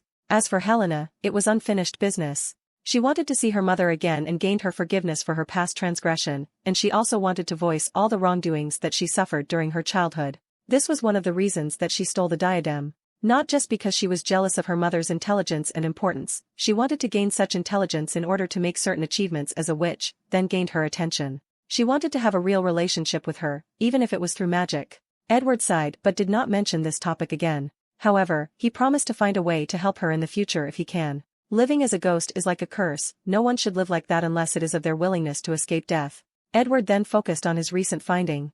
This diadem is a piece of art when it comes to alchemy. It grants the user the power of accelerated thought process. When someone puts it on, all their thought processes, calculation ability, and processing speed will dramatically increase. In simple words, the user will begin to function like a computer, being able to process information at an unnatural fast rate. It is the perfect tool for understanding and researching magic. Edward's mind started to race and thinking about how much of a great help this diadem will be to his research after he recreated his own. And he has many ideas on how to improve it. For once, he can enchant his version to allow himself to enter an emotionless state of mind, a state of mind where all distracting thoughts and emotions are removed. That way, it can further increase his processing ability by removing so many variables. It was like turning himself into an AI machine. He called this spell Mechanized Mind. Another advantage of this spell is the fact that it can remove or negate the power of dark arts in a wizard's mind. It is common knowledge that when a wizard constantly studies the dark arts, it can slowly start to influence their minds, making them more moody, dark, and cruel. Even Edward is not immune to such a thing. This is one of the reasons that he has to constantly use his Patronus charm to absorb positive emotions after doing dark arts research, otherwise his personality will slowly change. With this new spell, everything will change. The dark arts cannot change or influence an emotionless robot, so it will also prove ineffective against the mechanized mind. Time passed, and Edward started making his own diadem. However, he still changed the design to be more suited for man. Of course, all his other research continued as well. Although he was a little stretched thin with all the different research he had to do, he still focused on the life code. By the end of the year, he should be prepared to modify his own body after a few experiments on other test subjects. Scene break. Inside Hagrid hut, Hermione, Harry, Ron, and Hagrid were watching the process of an egg cracking. Soon, a small winged creature appeared from the bronze egg. It looked around with its small eyes, surveying the surroundings. "Is that a dragon?" asked Ron. "Yes," replied Hagrid with a smile on his face. "My brother Charlie raises dragons in Romania." "Is that so?" replied Hagrid while admiring the creature. "I've always wanted to raise a dragon ever since I saw Edward's dragon." "Professor Bones has a dragon?" asked Harry with a little intrigued look on his face. "Oh yes, and not just dragons. He has a thunderbird, swooping evil, niffler, whooper, giants, and zowu. As a matter of fact, he has a suitcase that has basically most of the magical animals in the wizarding world. Him and Newt Scamander always used to compete on who has the most animals and who raises them the best. The only two animals that he does not have are a phoenix and a basilisk. However, this year, he told me that he was tracking a phoenix and is on the verge of catching one." "What is a basilisk?" asked Hermione. She has read the book Fantastic Beast and Where to Find Them and remembers most of the animals that Hagrid mentioned, but she has never heard of a basilisk. "I do not know much about it except that it is a very powerful snake and was created by a powerful dark wizard. However, basilisks have been extinct for countless years. According to Edward and the wizarding world's knowledge, the way to create a basilisk is to hatch a chicken egg under a toad. However, after trying this method, Edward realized that things were not so simple as he failed to actually create a basilisk. So, he thought of catching the one inside the Chamber of Secrets and studying it next year. ENUL.O. Hermione nodded before saying, "Unfortunately, you cannot keep it." "Why?" REW.C. "According to wizarding law, it is illegal for a wizard to keep and raise dragons without the proper permit. Do you have a permit for it?" "No," replied Hagrid with his head lowered. "So, you cannot keep it. But it is so small. It needs my protection before it can survive on its own. Plus no one has to know. If you do not want to get both you and Professor Dumbledore in trouble, then you cannot keep the dragon," insisted Hermione. Hagrid sighed, but did not say anything more on the matter. But Ron suddenly asked, "How do you know about wizarding law?" "After what Professor Bones said during the first-year entrance ceremony about inequality and discrimination, I went to read about the law to see whether he was right." "So, what was the result?" asked Harry. "He was right," replied Hermione, rendering the room quiet for a while. "So, what am I supposed to do now?" asked Hagrid. "Didn't you say that Professor Edward had many dragons?" replied Hermione. "Asked him if he could help." Chapter 46, Higher Magical Universe. One day while Edward was inside his own classroom reviewing the students' work, an owl came through the window and handed him a letter. After feeding the bird, he opened the letter. The letter came from Hagrid asking to come meet him in his hut as he had something important to ask. The letter also mentioned that it was urgent. After reading the letter, Edward could more or less guess the reason for Hagrid asking to see him. According to the canon timeline, this should be around the time that he received his dragon. After packing his belongings, he headed there to meet the half-giant who had a deep love for magical animals. On the way there, Edward first encountered Quirrell, who was still acting like a stuttering buffoon. The two of them pretended like they did not know each other and passed by one another like they were strangers. The second person that Edward encountered was the ghost of the Slytherin house, the Bloody Baron. "Edward Bones," said the Baron, "what you are doing is wrong and you should stop." "And what am I doing wrong, Mr. Baron?" "Your relationship with Helena is wrong." The living and the dead should not be together, this is taboo and wrong. I am warning you to leave her alone, otherwise suffer the consequences. Edward gave him a deep look before saying, and I am guessing that this warning of yours has nothing to do with your affection, nay, your obsession with her, right? I do not know what you are talking about. But heed my warning, replied the Baron with a cold look on his face. And if I don't, what can you do? Although I cannot do anything to a powerful wizard like yourself, I can still haunt you. Everywhere you go, I will be there. When you try to sleep, I will wake you in order to continue to haunt you. Anyway, us ghosts do not have the need or desire to rest. The Bloody Baron had spent quite some time coming with this threat. He knew that few charms or spells could actually work on ghosts. Although there was some dark magic that still worked on them, those were very rare and were also temporary. So, he did not have much to fear. Edward looked at the Baron with a smirk on his face, then he snapped his finger. A dark and creepy flame appeared on his hand. The Baron immediately backed away after seeing it. While looking at the flame, Edward said, "This flame is called Demon Flame, summoned from another dimension. The method used by wizards to become ghosts is to live an imprint of themselves in the living world after their deaths, thus being able to exist in such a form. As a result of this, all of you take a non-corporeal form that is immune to most magic. Unfortunately for you, Baron, this flame can instantly erase your imprint that exists in this world and kill you. What's worse, after you die again, you will not enter the afterlife like everyone else, but cease to exist in this mortal coil." The expression of the Baron became distorted, he gave a deep look at Edward before flying away. Meanwhile, Edward was looking at this flame while secretly sighing. He learned this dark magic from the book, The Key of Solomon. Both, The Lesser Key of Solomon, and The Key of Solomon, are books that Edward stole from the Vatican, and they both talked about how to summon demons and control them. Additionally, there is some demonic magic related to them. Unfortunately, after countless trial and error, Edward discovered that he could only summon a few very weak demons and nothing more. At first he thought that it was either a problem with him or the magic itself, but after investigation, he realized that he was wrong. Just like there is a separate dimension for the afterlife where death exists and rules over, Edward also discovered a dimension where demons exist. And that is where these summoned demons came from. Unfortunately, he could not enter that dimension just like he did for death no matter what he tried. Even worse, no other powerful demons could also be summoned in the material world. So, these two books were seriously nerfed.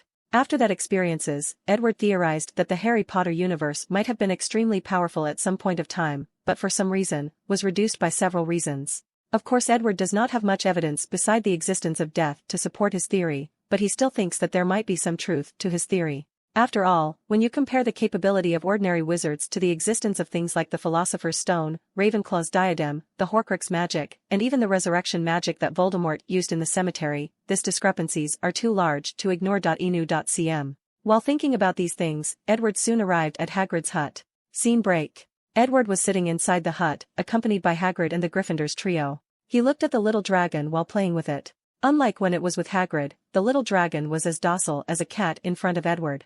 "How did you do that?" asked Hagrid with a look of excitement and envy on his face. And he was not the only one impressed. "I will teach about this some other time." "So, what do you call it?" asked Edward, fully knowing the answer. "Norbert. His name is Norbert." "Well, it should be Norberta as it is female," replied Edward. And the reason he knew this was not just because he previously read the Harry Potter book, but because he had an extensive knowledge about magical beasts. "It's a she?" asked Ron in surprise. In fact, even Hagrid was a little surprised. After everyone calmed down, Hermione then said, "Professor, Hagrid cannot keep the dragon, so we were wondering if there was anything that you could do to help? Like maybe find a place for him or get him a permit to raise legally." However, Edward did not answer her, instead he was staring deeply at Norberta. This lasted for a few minutes before Hagrid woke him up from his deep thinking. "What did you guys say?" asked Edward. However, no one responded to him immediately. Instead Hermione asked, "Professor, what were you thinking about so deeply?" "Oh, I was thinking about creating a real dragon." "A real dragon? What do you mean by that?" asked Ron. His brother raised dragons for a living, so he was quite familiar with different types of dragon, but he had never heard of real dragons. According to Muggle stories, the dragons we have in the wizarding world are wyvern, which are inferior species of dragons. Real dragons are majestic creatures that are a few hundred meters tall and have a wingspan of 1,000 feet. They do not just breathe fire, but have their own system of magic, usually based on a special language called dragon chant, explained Edward. "That sounds so terrifying," said Ron. "That would be such a cute creature," said Hagrid at the same time. Both Hermione and Harry were from the Muggle world, so they have heard of similar stories. So, Hermione asked, "You said it yourself, Professor, these were stories. So, how could you possibly create such a creature?" Underscore underscore underscore underscore underscore underscore underscore underscore underscore underscore underscore underscore underscore. So it is decided, Edward will conquer the world. As for the people who argued that he is a loner who pursued doing research, you have to understand that having many people helping doing the lesser research would save him a lot of time. Of course I understand that Edward will have to make sure that some wizards are loyal to him and guide them to change their mindset. On top of that, he will have a special team made of the best and most talented witch and wizard of the Harry Potter world to help in his research. And I will make sure to take into account the person's morality and camp before deciding what research they will do in the future. Chapter 47 After Class Lesson. Simple, replied Edward calmly. By purifying the bloodline of current modern time dragons and seeing if their ancestors were real dragons spoken in the stories. Even if I were to fail, then I would still like to see what a dragon would turn into after his bloodline is purified. Fe.c. Magic can do such a thing, asked Hermione. I have never heard of any book that mentions such a thing. Edward looked at her deeply before answering. Miss Granger, magic is a very powerful and mysterious force with unlimited possibility. The only limit of magic is us, the users. After saying that, Edward paused for a moment before saying something else. Miss Granger, let me give you a piece of advice. If you think that by just memorizing all the things in the book that you can become a great wizard, then you are truly mistaken. Truly powerful wizards like me or Dumbledore are like Muggle scientists. We look at magic through curiosity and observation. Have any of you ever asked yourselves these questions? What is magic? Where did it come from? Why can wizards be born with magic while Muggles are not? Is it some form of energy or something else? Why is it that some people are born with special talents while others are not? Why is it that some animals are born with magic while others are not? There are so many unanswered and unexplored things that us wizards do not understand, but the problem is the fact no one but few are actually asking these kinds of questions. Now, I know that all of you are a bunch of first years and the number of charms that most of you can use can be counted in one hand, but it is never too late to start asking these questions, then try to find the answer later on. Although the majority of these people in the shack were young, all of them were extraordinary in some way, and each had somewhat of a different response beside the shared shock or surprise. Both Harry and Hermione were raised with Muggle ideology, so they can understand the concept of scientists exploring the unknown by asking questions. Despite this, their initial reaction or thinking differed after this. Harry Potter just thought that Edward was amazing, however, he did not think further about such a thing. He did not have good grades in science class, so he did not really care about these questions that Edward asked. The same could be said for Hagrid. The only thing still in his mind after the initial shock was whether Edward could actually create a real dragon with the same physical features that he previously mentioned. Ron, as a person who grew up in the magical world, asked himself for a brief moment why he never heard anyone including his father talked about these questions Edward asked. For a brief moment, he asked himself whether it was something that only dark wizards did. Of course the person who was affected the most by these words were in fact Miss Hermione Granger herself. She realized that she has been looking at magic the wrong way. She thought that magic was this mysterious and secretive thing, but she should have been looking at it through the lens of a scientist. She should have been asking all types of questions. Of course Edward, as a powerful legimens, could tell what all these people were thinking with just a glance. Although he usually does not have the habit of spying on people's thoughts, he occasionally does so. Professor, how would we go about answering those questions? Asked Hermione with a newfound vigor in her voice. Well, let me show you, he replied. First, I'd like you to use a spell, any of them can do. After hesitating for a while, Hermione took out her wand and said, Lumos. Then the tip of her wand lit up. Edward nodded before asking, now, let me ask, why do you need to use an incantation when using a charm?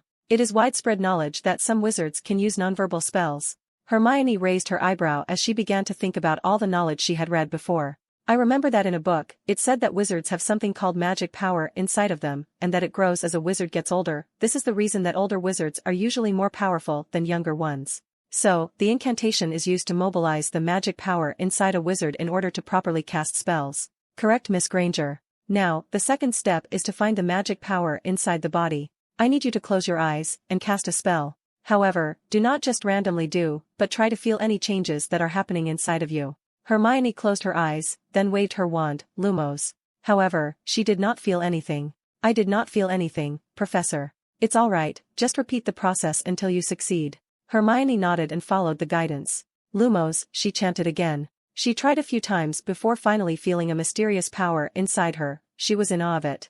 Only 7 tries, she is 3 tries better than little Susan, thought Edward to himself. As for him, he did not have to try.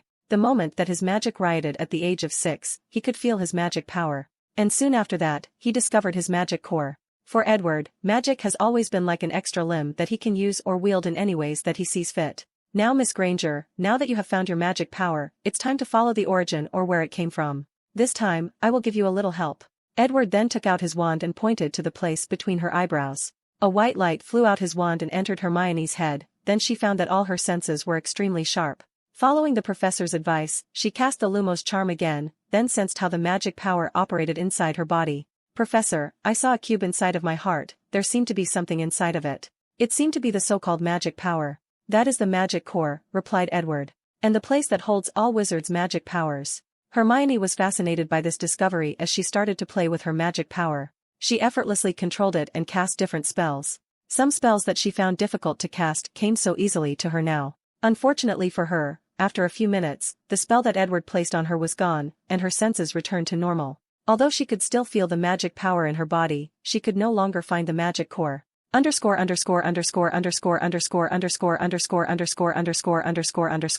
For those who might be wondering. Despite the fact that Edward decided to conquer the world, I will not spend a lot of time writing the HP world. As a matter of fact, I will not write all 7 years of Harry Potter, and there will be time skips. HP pickup line: "Is that a basilisk in your pants or are you just happy to see me?" Chapter 48 Bloodline. Hermione had a look of regret on her face after not being able to sense the magic cube inside her body. The ability to be able to control magic so easily was quite fascinating. However, she soon calmed down after seeing the strange and confused look that both Ron and Harry were given her. After pondering for a while, Hermione suddenly asked, "Professor, since you talked about purifying Norberta's bloodline, does that mean that the concept of bloodline actually exists?" Edward gave a brief look before answering, "That is correct, Ms. Granger. I have just recently discovered it myself." "Then, doesn't that mean that the pure blood concept of blood supremacy is actually real?" The room became silent after she asked that question as everyone then looked at Edward waiting to hear his answer.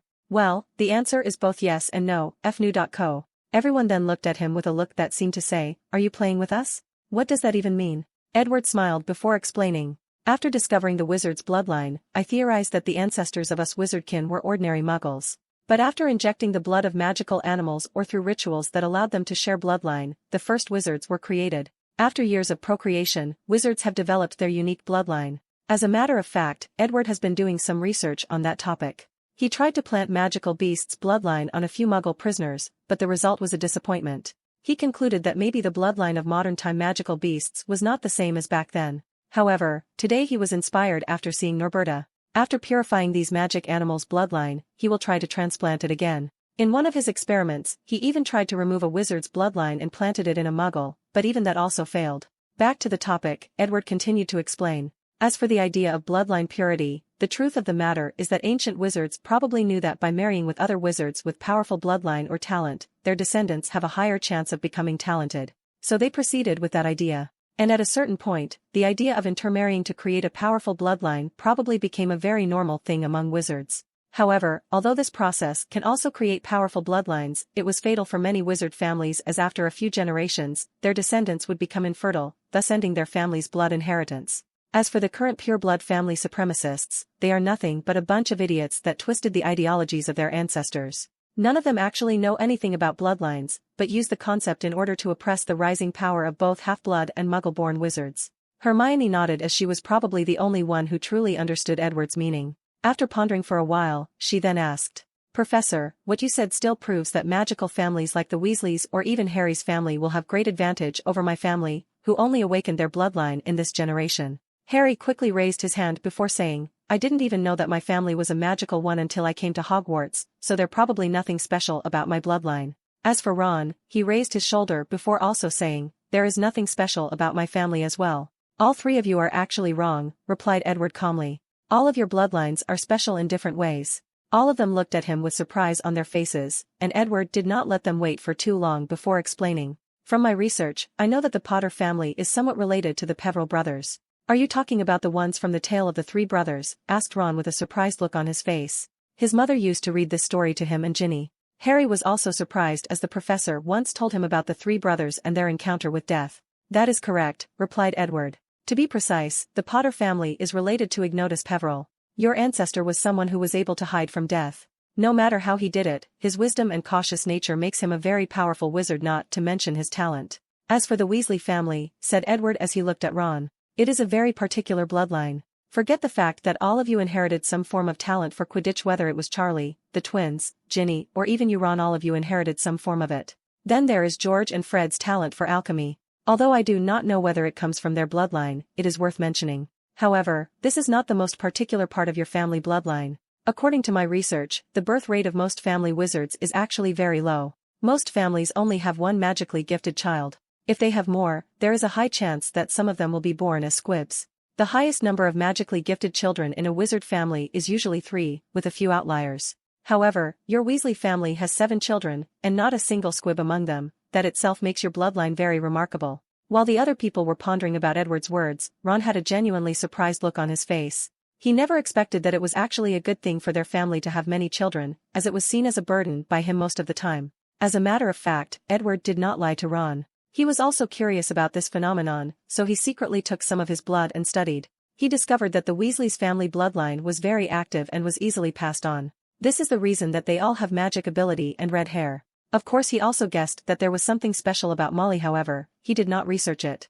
According to Edward's estimate, if the Weasley were financially capable, they could create a very powerful family by birthing many children. After everybody calmed themselves down with this news, Hermione asked, "Professor, what is so special about my bloodline? As for you, Ms. Granger, your talent in magic is actually very high. Not only do you have almost perfect memory, you should also notice that compared to most Muggle-born wizards and even pure-blood wizards, your talent is way superior to them. In your entire year, I imagine that only my cousin Susan can probably compete with you in terms of capability. And that is because she has received intense magical training from me at a young age." After hearing this, Hermione was not happy. Instead, she had a frown on her face as the name Susan brought a lot of frustration to her.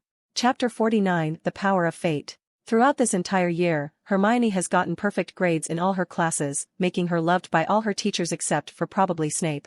However, there has been one person that was always better than her, and it was Susan Bones. In the few classes that they take together, they always compete for who could answer any question raised by the professor. The thing was that Susan always had better answers than her, even if she answered the question. Hermione had noticed something different about Susan. Every time she answered a question, she would just paraphrase or repeat verbatim the things that she had read in the books. As for Susan, she can analyze any question the professors asked and provide her own understanding. So, although the professors always liked her answer, they preferred Susan's more due to her insight. According to rumors, even Snape once complimented Susan during potion class, making her the first and only non-Slytherin to actually receive a compliment. Of course, Edward does not count. Hermione has always wondered why Susan was so good at a young age. Although there were rumors that she was related to Professor Bones, many people thought it was just rumors. But it seemed that the rumors were correct. Susan was probably trained by such a powerful wizard at such a young age. No wonder she knew so much. I bet she already knew about the magic core and can control it easily, thought Hermione to herself. "Professor, is there a way for me to get access to the magic core on my own?" asked Hermione with a look of expectation in her face. "There is," replied Edward with a slight smile on his face. "It's all about constant training and trying to sense. Every night before you go to bed, all you have to do is to constantly use a spell, then try to sense the magic core. Do this until all the magic power in your core is exhausted. This way, not only can you train to sense the core, but also train your magic core and magic power to be as flexible as possible, and also stimulate the growth of your magic power. Feee.c. Wait, Professor, are you saying that constant depleting of magic power and letting it regrow on its own will facilitate its growth? That wizard does not have to only rely on age to grow their magic powers?" asked Hermione in shock. "That is correct, Ms. Granger," replied Edward calmly. Hermione was indeed shocked as this news completely broke her worldview, and it was not just her, but everyone in this room. Even Hagrid knows that the only way that a wizard's magic can grow more powerful is through time. Now, Edward told them otherwise. After hesitating for a while, Hermione then asked, "Professor, this kind of thing should be a secret, right? Shouldn't you hide for the Bones family or something? What would other families do if they knew that we knew such a secret? And why are you telling us this, FEEN.com? Edward looked at her after she said these words. Worthy of the smartest witch of her age, not only can she see the potential benefit of this knowledge, but also the potential danger, secretly thought Edward. Well, the reasons I am telling you all this are actually very simple. For once, I do not believe that knowledge should be hidden due to being too precious. Only by sharing, communicating and exchanging can magic be further developed. Secondly, let's just say that I have a soft spot for talented wizards and witches. Whether it is you, Miss Granger, the Weasley twins, or Cedric Diggory, all you are very talented. So, sometimes, I will give you guys some extra lessons. However, you are right to be worried that such knowledge could bring you guys trouble. So let me help you out." Then, Edward took out his wand, and with a wave of it, a silvery white light as thin as a finger traveled from his wand and entered the heads of Hermione, Ron, Harry and Hagrid. Suddenly, they felt like something in their mind was protected, like a lock was placed on their minds. With this spell, I have placed a lock on your memories regarding what I have spoken about tonight. With this, although you guys will not forget what happened today, it will be impossible for you to tell a second person. Every time you wish to do so, you will instantly forget about the information, before it returns to your mind a few hours later. On top of that, no wizard can use legilimency to spy on your mind and read that particular knowledge. All of them nodded, but there was no awe on their faces. With these people's knowledge, they could not possibly fathom how difficult such a spell actually was. This spell was basically an application of Fidelius' charm which allows one person to place a secret deep inside a person's soul. Edward modified it so that it locked a specific secret inside a person's mind, then used Obliviate to erase that secret temporarily when a certain condition is met. And that condition is when the person wants to reveal the secret. This is a perfect way to keep a secret without harming the person keeping the secret. If Edward wanted, he could set up this spell to instead kill the person who decided to reveal the secret. As a matter of fact, this was the purpose that he invented the spell in the first place. After everything was done, Edward then finally asked, "Why did you guys call me here again?" It was then that everybody remembered the reason that they contacted Edward in the first place. So, they explained to him the situation, and even mentioned how Malfoy learned about this incident a few days ago. After hearing this, Edward's first reaction was to just give him the same plans as in the original canon timeline. After all, he had decided not to mess with the original plot as much as possible. However, a sudden thought came to Edward's mind. He asked himself why he was so fixed up on preserving the original plot so much. At first he thought it was because he wanted to use it to his advantage, but after thinking deeper, Edward realized that this was more of a psychological issue. Knowing what is going to happen gave him a sense of security, it made all the future danger meaningless as he could already predict it. And on a deeper level, this sense of security is also the result of his parents' death when he was young. Despite knowing their fate, despite warning constantly of the danger, they still died. On some level, Edward blamed himself for not being able to save them. He made himself believe that trying to change the plot is futile as the power of fate is inevitable. However, Edward realized that his thinking was based on his weak ability. He is currently one of the most powerful wizards alive in the modern time. And by the time he finishes his body modification, the #1 title would become his without a doubt. So, why would he care about changing the future? Why would he need to slowly plot for the things he wants when there are more direct ways to acquire them? After coming to this realization, Edward suddenly felt relieved, like a heavy burden was lifted from his mind. He took a deep breath, and decided to stop acting so cautiously from now on. He then looked at Hagrid before saying, "I will create a briefcase for you just like mine and Newt for you to raise Norberta properly. As for the license to raise him, I will get one for you from the ministry." Hagrid became excited after hearing this and he wanted to hug Edward to thank him, but he remembered when Edward taught him a lesson back in school and warned him about using his brute force to hug ordinary people. So he stopped and smiled awkwardly. After a brief chat, all the people left the shack and went to do their own thing. Chapter 50 Philosopher's Stone. Time soon passed and it was already the end of the year. Edward made sure that every student in his class could pass at least the written part of his alchemy exam. And how did he do such a thing? By using magic to force the knowledge in the students that were failing his class. Although these students spent an entire week with a terrible headache, they still learned something. As for the practical aspect of the class, he could not help them. He has provided these people with plenty of practice opportunities, and even offered them tutoring classes during the weekend. So, it's not his problem if they could not pass the class after doing so much. One odd thing that happened during that time was the fact that despite his intervention, Harry Potter still got detention and sent to the Forbidden Forest. After that event, Edward theorized that maybe the power of fate exists in this world, and has a correctional force that pushes events to the original timeline after being meddled with. So, he decided to test out this theory at a later date. At the end of the year, Edward used his own Marauders map to track the Gryffindor trio, Quirrell and Dumbledore. So, when the final event of the year occurred. So when Hermione, Harry and Ron ran into the room in the third flood after Dumbledore left, Edward placed an invisibility spell on him instead of a disillusionment charm and followed them. This spell was inspired by the Weasley twins' headless hats.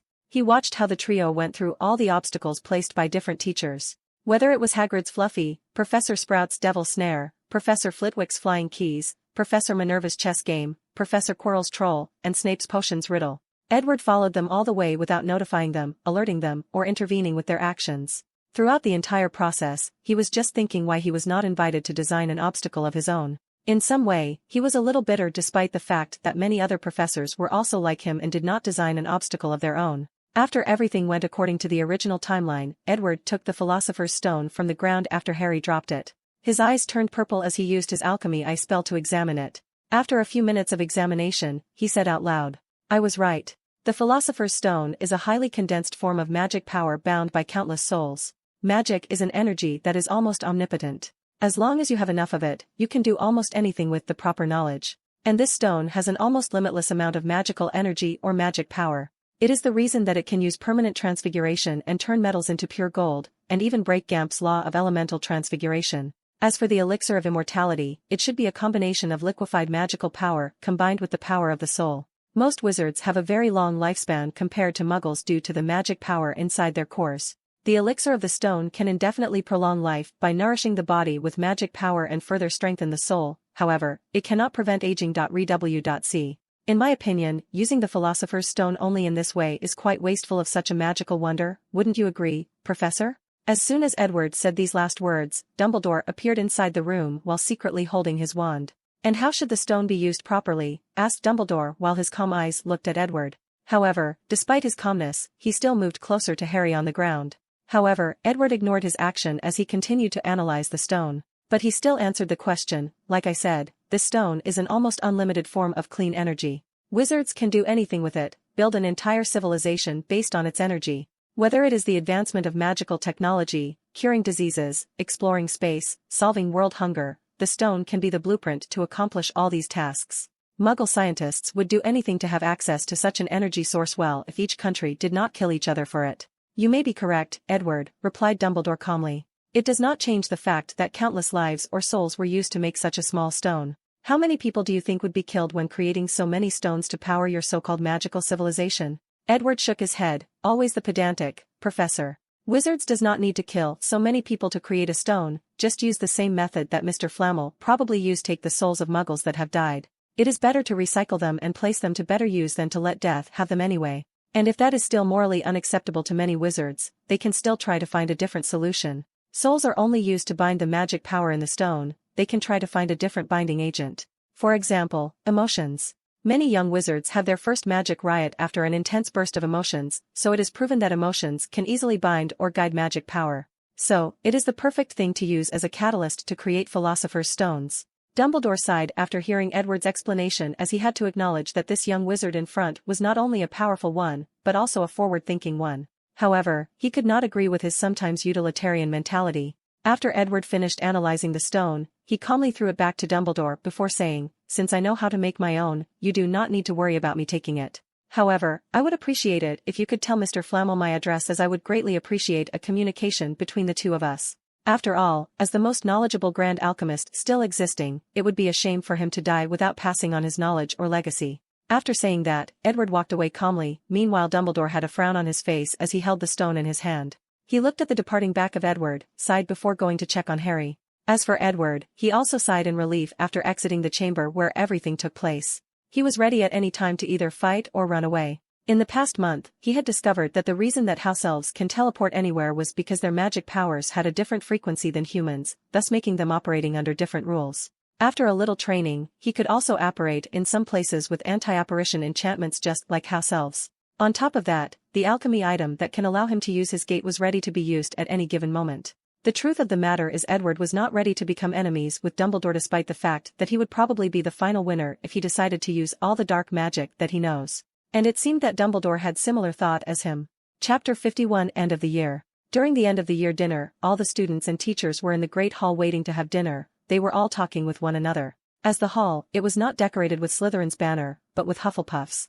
The reason for that was mainly because of Susan. Like Hermione, she always answers questions in class in order to give points to her house. Even Snape had to give her points when she answered a question correctly. After all, his future happiness depended on her cousin. In order to win this year's House Cup, she even asked Edward ways for their Quidditch team to win the championship this year. So, he organized a training regiment based on each player's physique and talent, and gifted the captain a book on tactics. He even secretly enchanted the brooms of the Hufflepuff players in order to give them an advantage.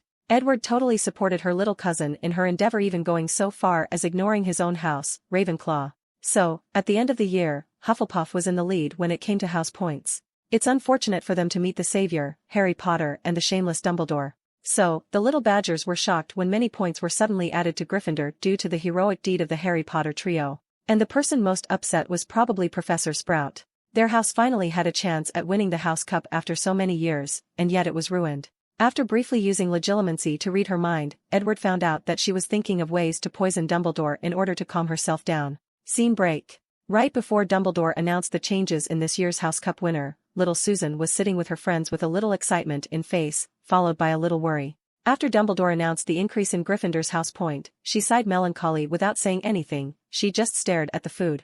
Then, she suddenly felt like something was entering her mind. As she was familiar with this sensation, she allowed it to enter, then she heard a voice inside her mind. Little Susan, why are you so unhappy? Didn't I already warn you about this outcome? I know, cousin, but I just cannot accept this. I thought that maybe the headmaster would be fair or at the very least, not so blatantly biased. I have told you many times that there is no such thing as true fairness in this world.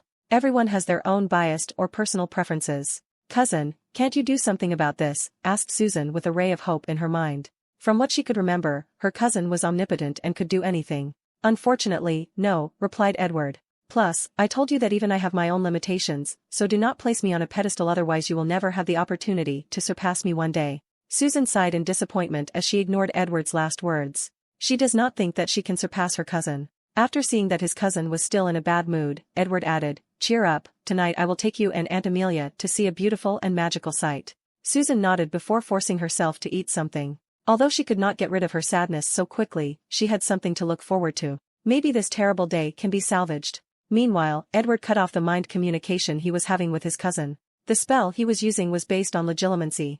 Instead of reading a person's mind, it establishes a connection with it, then they can communicate directly through the mind. Usually Edward asked a person permission before establishing the link and communicating, however he could also forcibly invade that person's mind and talk to them. As for the beautiful sight he was talking about, it was actually Earth from the moon. He planned to take his cousin and aunt on a sightseeing tour around the moon. Of course he would not reveal his laboratory. It should be quite the experience for his two remaining family members on this planet until his parents are revived. Scene break. Dumbledore was sitting in his office with a mirror in front of him. What do you think, Nico? Is that feasible? He asked the person on the other side of the mirror. What a truly marvelous idea, replied Nicholas Flamel. One of the reasons that I never made a second stone was because of the difficulty, and more importantly, the guilt I felt after making the first one. Now, who would have thought that there was actually another way? So, is it possible? Asked Dumbledore again. Nui.c. Yes, it is perfectly fine to use emotions instead of souls. Although the effect of the elixir of immortality would greatly decrease, it will also reduce some of the side effects. Dumbledore nodded before asking, so, what do you think of his ideas of the possible function of the stone? To be able to create a powerful civilization based on it? Flamel sighed deeply after hearing this, then he replied, the stone has been in my possession for more than 600 years and I never thought that it could be used in this way. I feel like I wasted my life when thinking about all the things I could accomplish with it. There is no need to blame yourself, Nico. After all, not everyone is as forward-thinking as Edward. I imagine that his vision is probably the most unique among all the great wizards that has ever existed. The room then became quiet for a few moments before Dumbledore asked, you have lived longer than me, what do you think about Edward? Well, in my lifetime, I have met a few wizards like him, replied Nicholas Flamel. Their morality aligned on the neutral side, neither good nor evil. In their pursuit of magic, they can do many things. However, as long as they have families or loved ones, these people usually have some sort of moral fetter and keep some bottom lines that they will not cross. What you should worry about is if something were to happen to Edward's family. If he has no one to restrain him morally, then this is where things will truly turn for the worse. Dumbledore nodded while still having a deep pensive look on his face. So, Flamel added on. I told you many times, Albus, to leave the future of the wizarding world to the young people. I know that you would love to leave the future to a person whose morals are more aligned with you, probably that boy, Harry Potter. However, as long as Edward exists, this is simply impossible. Once he makes his own Philosopher's Stone, he will have unlimited lifespan, adding to that his youthful potion that he already developed, he can stay youthful forever. Additionally, you have said that he is studying bloodline modifications. If he succeeds in deciphering the power of the Phoenix, he will acquire a powerful regenerative ability and another form of immortality. Since you did not stop him in the basement, your chance is probably forever gone. Just enjoy your old age and watch how he changes the world. Chapter 52 Successful Life Code Modification.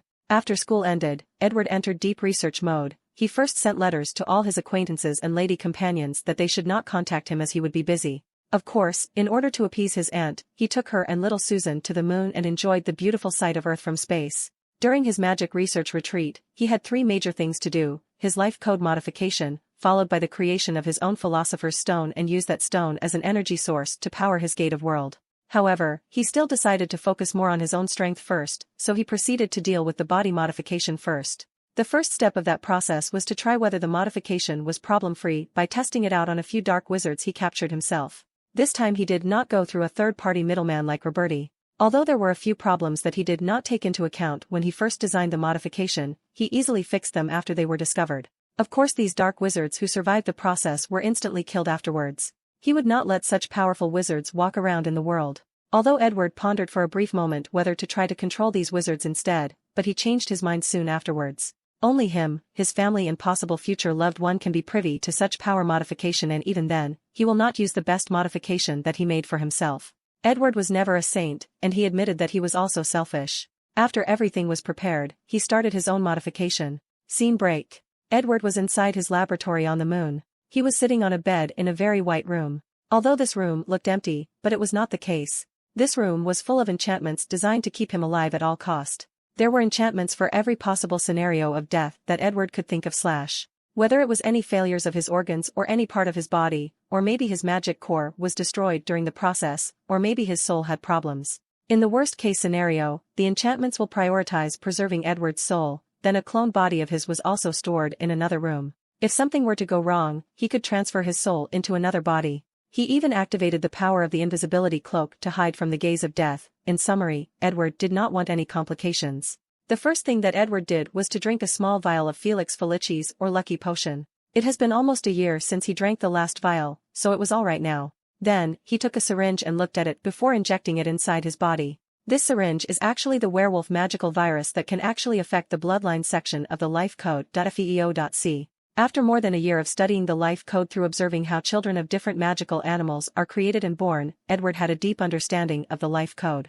So, he modified the werewolf virus to modify his own life code, not to turn him into a werewolf, but to add many other advantages to his own already existing bloodline by copying other magical animals.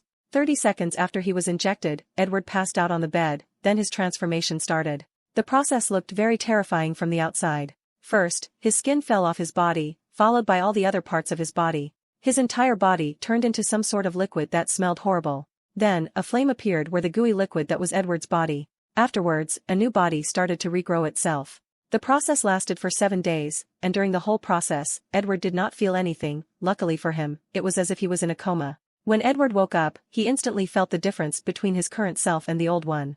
The first obvious difference was that he grew taller. He was now more than 2 meters tall. FENOL.cm. And, many people have commented that 1.80 meters was not tall, so now I have changed it. Then, he checked his magic core. His cube-shaped core seemed to have another bigger cube surrounding the small one. After a quick calculation, the bigger cube seemed to be able to hold the same amount as the small one, 25 times that of an adult wizard.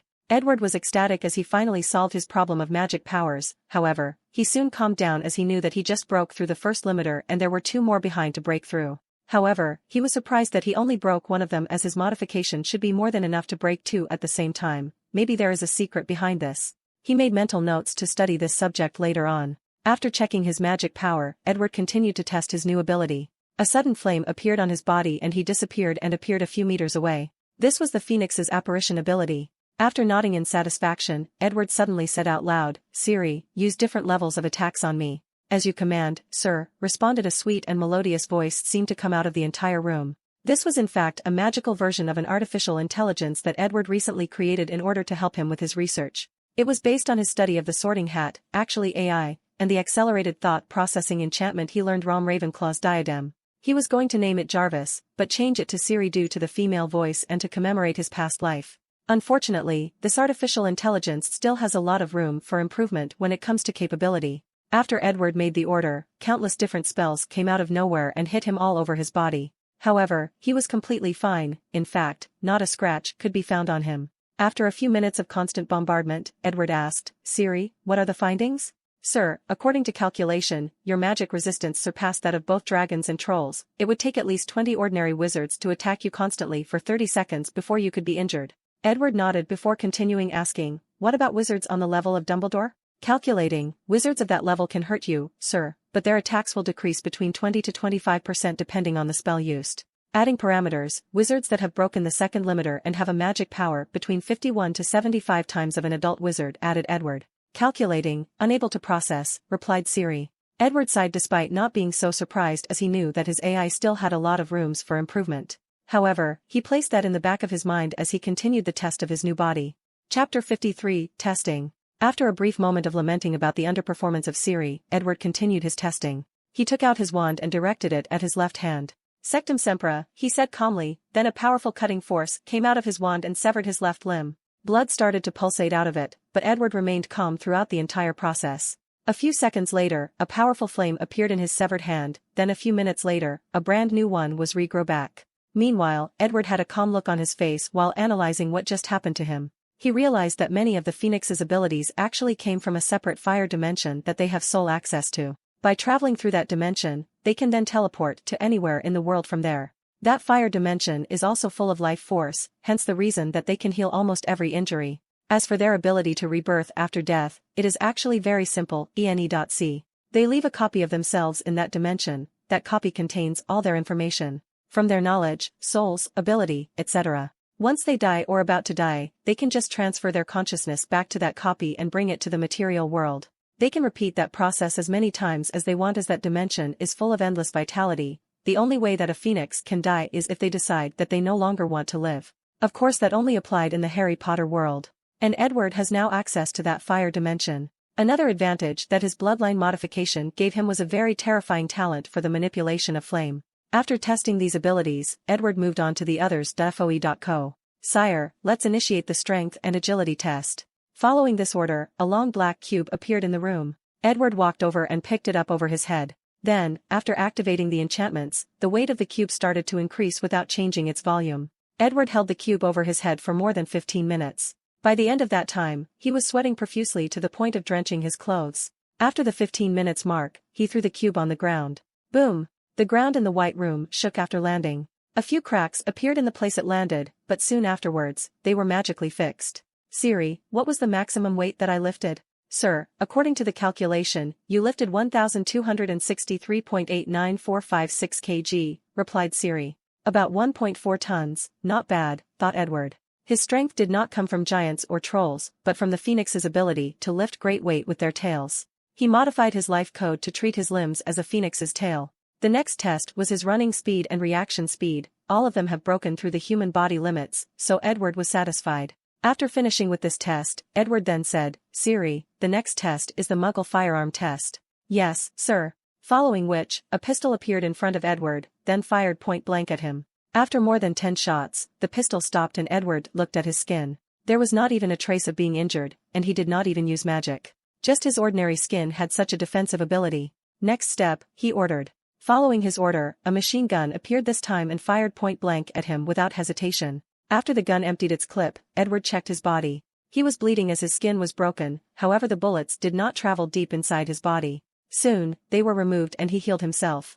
Edward was satisfied for now with his defensive ability without any magic. Next, he ordered. This time, no guns showed up, but Edward knew that something was coming. He closed his eyes for a few seconds, then suddenly he apparat a few meters away ahead. As for the place he was in, a bullet from a sniper rifle passed by the position of his head. This time Edward was testing the Thunderbird's ability to predict danger, and he was successful. Not only did he acquire this ability, but their ability to create thunderstorms as well. However, he decided to test that ability later when he returns to Earth. Edward then closed his eyes as he waited for the next step. Following which, another rapidly traveling bullet from a sniper rifle headed straight for his head. This time he did not dodge. When the bullet reached a few centimeters from his head, a powerful shield suddenly appeared and blocked it without Edward doing any gestures or spells. The shield was instantaneous and activated on its own. This shield was actually the only modification that he made on his soul. Enchanted a very powerful spell on his soul that would activate on its own when he is in danger. This way, Edward can prevent being assassinated by powerful ordinary weapons or even sneak attack by other wizards. Although he had the ability to predict danger, this was not guaranteed, demonstrated by the fact that Thunderbirds are captured all the time. Additionally, this spell can even block the Avada Kedavra curse. After many years of researching that curse, he realized that this was a dark magic that instantly destroyed a specific vitality or life force inside a person's body, a life force that anchors the soul to the body, thus killing them without even leaving a single mark. So, he designed a counter charm that protect that special vitality in the body and prevent the Avada Kedavra curse from destroying it. Of course, he tried to bring a person's back to life that was killed by the unforgivable curse, but he has not succeeded yet, as he could not recreate or mend that special anchor of the soul and body. Even after adding vitality to a person that was hit, it still failed, as this vitality was very special in nature. So, his research on the curse has not stopped. Unfortunately for him that he has so many research subjects at once, that this one was not his main priority. The last test that Edward made was actually on his soul. After his modification, his already powerful soul became even more extraordinary. As a result of this, spiritual magic like legilimency, occlumency, memory charm, imperious curse and other magic related to the soul became even more powerful. After repeating all the other tests many times again to gain a better understanding and control over his newfound magical abilities, he began his next important project, creating a Philosopher's Stone. Chapter 54 Exchange. Before Edward began his creation of the Philosopher's Stone, he went back to Earth to check on things. It turned out that more than a month had passed during all his experiments in body modification. So, he spent some time sending letters to his family, friends, and acquaintances to tell them that he was all right. However, one letter in particular surprised him after reading it. Then, with a smile, he accepted the invitation. The next day, Edward dressed appropriately with his charming black suit. Then, using the flip powder, he teleported to a certain location. Scene break. Edward appeared in front of a fireplace. He looked around to notice that this house's architecture was French. There were very old paintings hanging around. Seeing that they were not moving, they were Muggle paintings. A quick glance, Edward identified these paintings from the 14th century. Considering the owner of this house, he was not surprised. Soon afterwards, he saw an old man walking from one of the rooms.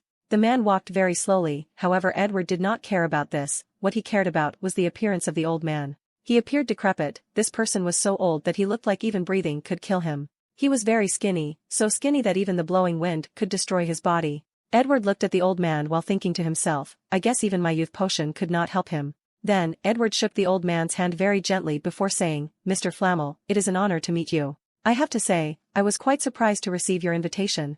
Oh, replied Nicholas Flamel. Didn't you ask Dumbledore to give me your address? To be honest, I did not expect him to actually do it, replied Edward calmly. Then, you do not understand him as much as you think. Dumbledore's feelings towards you are very complicated. On one hand, he looks forward to your accomplishment and the great changes that you can bring to the wizard world, while at the same time fears that you will travel the same path as him, Grindelwald and even Voldemort.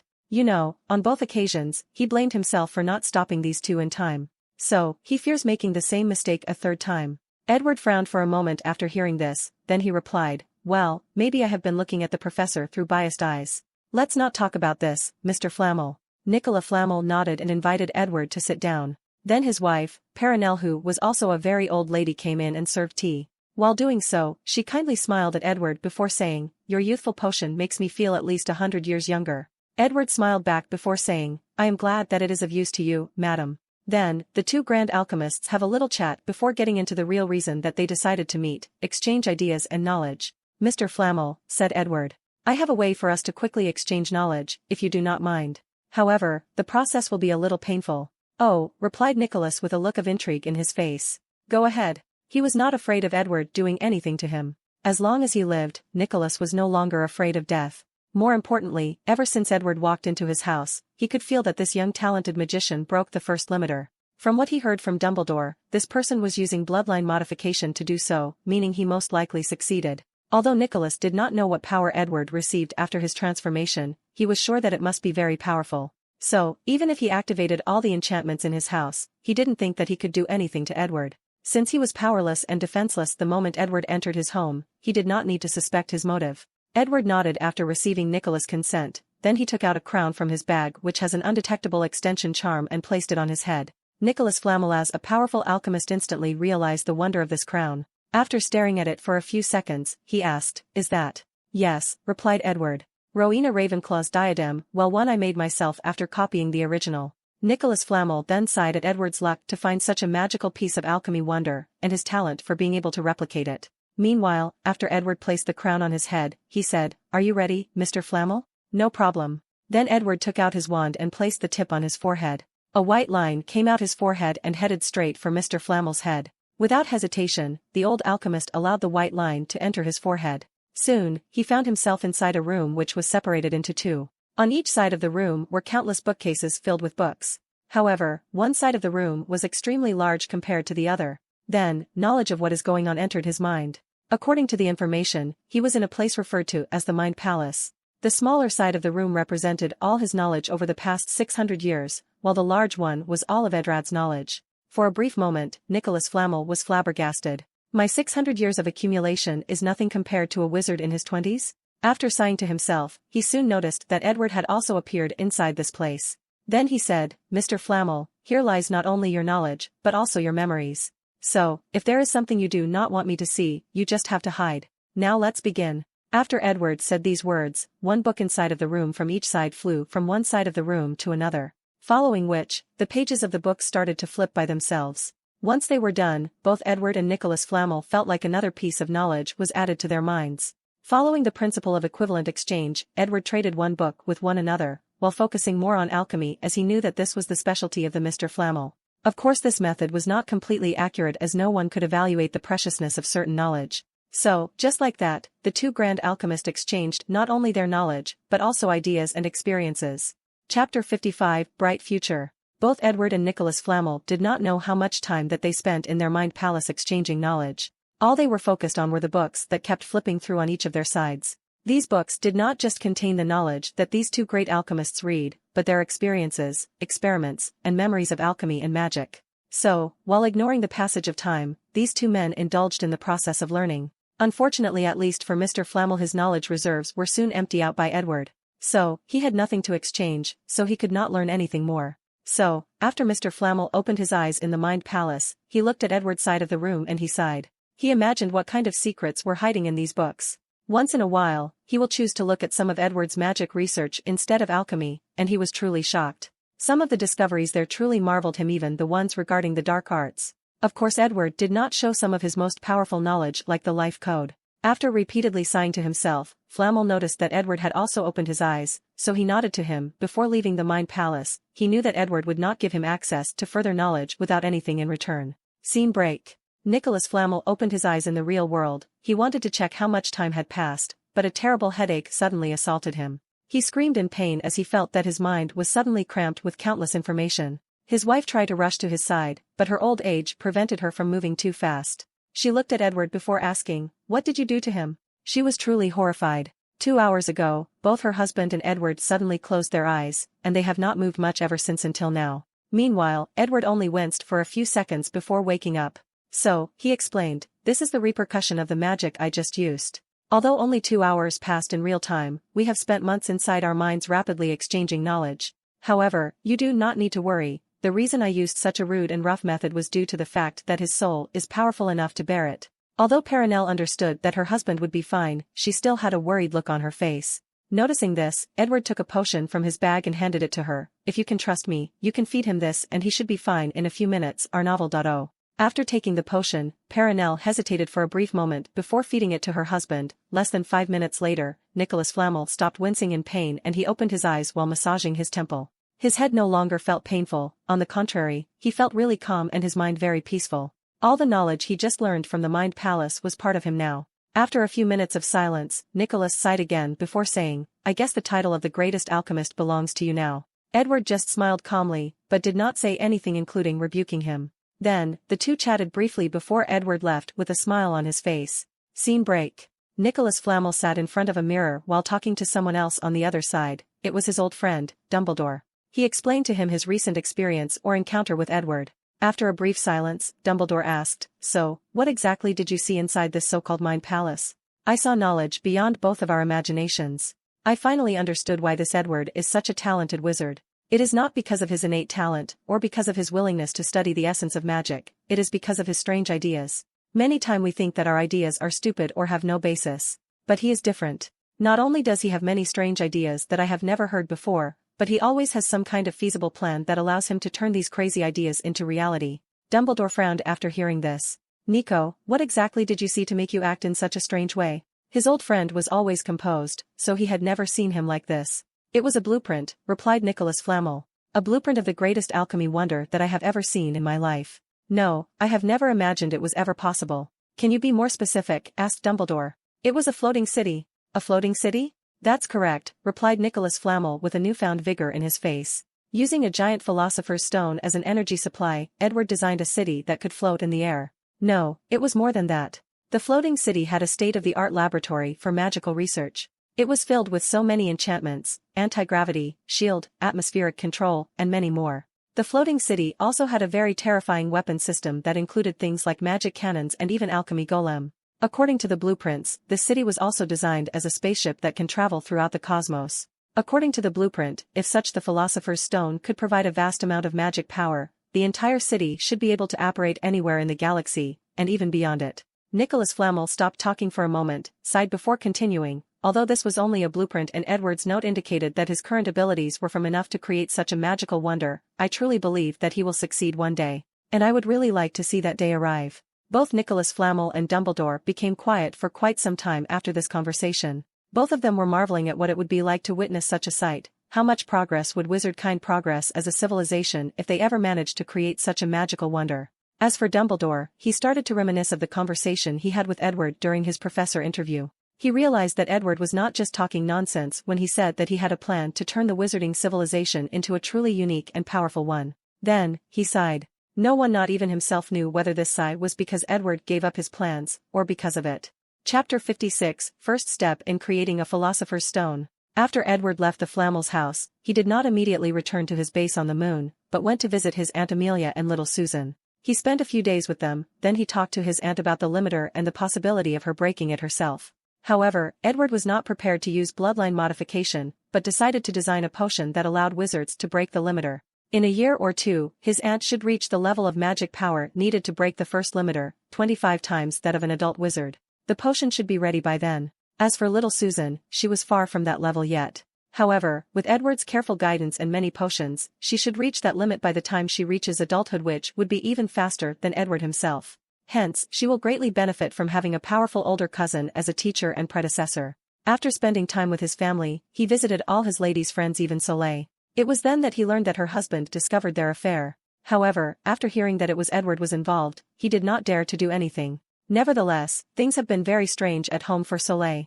Edward did not really care about that. Although a bit heartless, he had warned Soleil long ago about the fact that there was no future between the two of them. As a matter of fact, one could argue that in the beginning, they both were using each other. Soleil wanted someone that could cure her daughter's blood curse, and Edward was fascinated by her beauty and let lust take control of him. Now, although both of them have developed some level of fondness with one another, it did reach the point of getting together, at least not for Edward. After his escapade in the realm of lust and pleasure, Edward started sending letters to his pen pals both in England and internationally. Conversing with these authorities in different magical subjects always inspires him, not to mention that it is always beneficial to have powerful friends all over the world. Although his knowledge far surpassed these people combined together, he did not underestimate them. After all, he was not omnipotent or omniscient. In certain fields, these people are more capable and even outclass him, as he did not really focus on them. Once everything was done, then Edward proceeded to make his first Philosopher's Stone. Just like he previously stated, after analyzing the stone that Nicholas Flamel made, this stone was really condensed magical energy. So the first step in creating one is to find a place with a large quantity of magic power. One of Edward's experiments was to determine whether magic power existed freely in the environment in the Harry Potter world, just like many other magical worlds he read about in his past life. Unfortunately, the answer was negative. Edward once speculated that if magic power existed in the environment, wizards in this world would be way more powerful than they are now. As they have to rely on their own magical powers to cast spells, the power of the spells was hence greatly reliant on the wizard itself. But if magic power existed in the environment, wizards would be able to use said magic power in the air to cast truly powerful spells. Despite the fact that magic power did not exist in the air, it still existed in certain places with great concentration. To be precise, they existed in ley lines, nodes that travel underground throughout the entire world. In the nodes, vast magical powers existed underground. As such, certain magical or historical places are built on ley line nodes, for example the British Ministry of Magic or Hogwarts Castle. The magic power in these ley line nodes power up the magical constructs in these buildings. As a matter of fact, Edward even discovered ley line nodes on the moon, and built his laboratory on the most powerful one. This discovery was also one of the reasons that he believed that the Harry Potter world used to be a high magical universe. His current theory is that these nodes used to produce large amounts of magical powers into the environment. However, for some reason, they are currently sealed or recharging. Unfortunately, Edward did not find any evidence of a seal in these nodes. The second step in creating the stone was the large amount of souls needed to bind the magic power. Scene break E.C. Edward walked to a special room. Inside the room was full of diamonds the size of marbles or bigger. He walked over to pick one and looked inside. There he saw something lying in the fetus position with its eyes closed. Those were actually souls of muggles.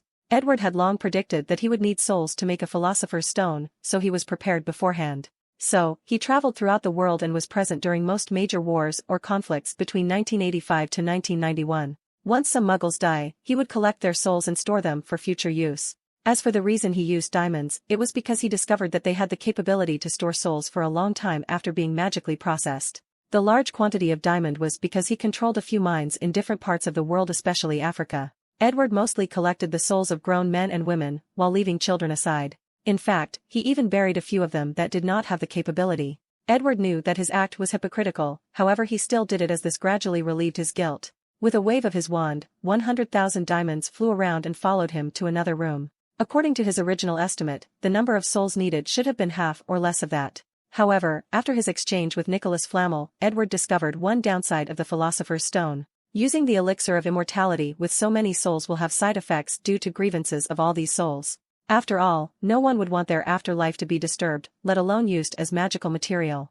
This is one of the reasons that Nicholas Flamel's body is so weak and brittle. It's not just because of long-time aging. Additionally, these grievances could even affect a person's soul after long-term exposure, going as far as greatly reducing the magical ability of a wizard. This is the reason that Nicholas Flamel is not the most powerful wizard that ever lived in this world. With more than 600 years of constant growth, his magical prowess should be far beyond any wizard's. After knowing the problem, Edward quickly came up with a solution, and he was finally about to test out whether it was possible.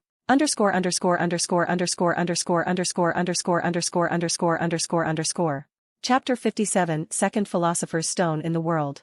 Edward entered a room filled with beakers with different color solutions in them. The room looked like a chemist room. Then, he started mixing a bunch of different solutions together. The difference between his room and a chemist was the fact that his beakers and test tubes had different ancient runes inscribed on them. Every time that Edward mixed a solution, these runes would lit up. Furthermore, once in a while, he would mutter an incantation before and after mixing the solutions. After everything was done, the result of Edward's solution turned into a crystal-clear stone similar in size to Nicholas Flamel's Philosopher's Stone. This stone was the container of the magical powers.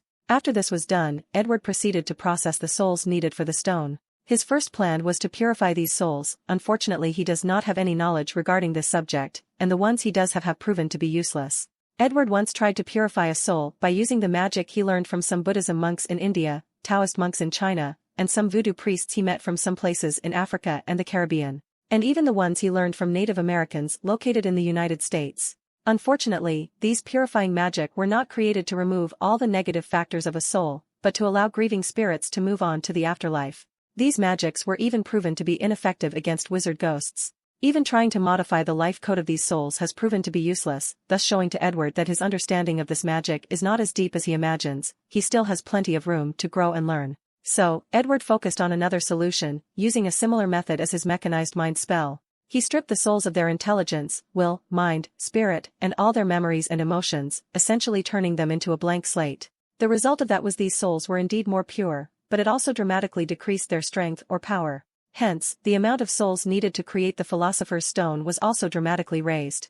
What a waste, muttered Edward after seeing the amount of soul left after his little operations. Fortunately, this experience has greatly improved my understanding of the soul. After repeating this soul operation more than 100,000 times, Edward then focused on the next part of the process. He went to another room where a lake was located. The lake was blue in color with specks of gray light flying around it every few seconds. He first places the previously created crystal in the lake, then controls the lake water to enter the crystal. This lake water was in fact magic power liquefied. Edward had made countless before creating this lake. Unfortunately, the water dispersed into the environment once leaving a few meters from the lake. And no matter how he tried to store it, it was virtually impossible until today. After the crystal absorbed the vast magic power, Edward waved his hand and countless souls were floated inside the room. However, unlike previously when they were in the shape of a human, this time they looked like floating clouds. With his wand, he controlled these souls to enter the crystal or stone. Afterwards, countless ancient runes that were carved in the crystal were lit up one after the other, then a magical transformation took place. The souls perfectly bound the magic powers inside the crystal, turning it into something solid. As a matter of fact, Edward did not have to use ancient runes as he could simply enchant the crystal. However, according to his research, using runes instead of normal enchantment improved the quality of any alchemy items between 40 to 60%. This is the reason that even when teaching his students, he taught them to use runes in their enchantments despite the fact that most alchemists do not. After 3 days, the magical transformation of the stone ended. The result was that Edward's Philosopher's Stone was actually blue instead of red like Nicholas Flamel's. After that, he tested the stone by turning any metal into pure gold. With it, Edward was able to witness the highest level of transfiguration magic, permanent change of any object. In Muggle scientist terms, this was essentially the ability of matter manipulation on a subatomic level. Then, he proceeded to test out the elixir of immortality. After drinking it, Edward found that his soul power was increased by a mysterious force, then his body was washed over by a powerful magical power.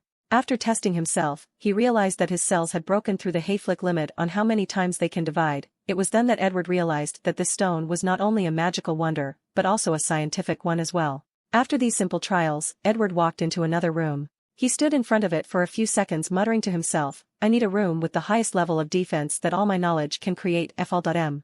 After that, he entered the room holding the blue philosopher's stone in his hand. Inside the room, there was a complete replica of Hogwarts Castle. Without hesitation, Edward pointed his wand and said, "Bombarda." A white light flew from his wand and hit the tallest tower of the castle, then boom, the entire tower was destroyed.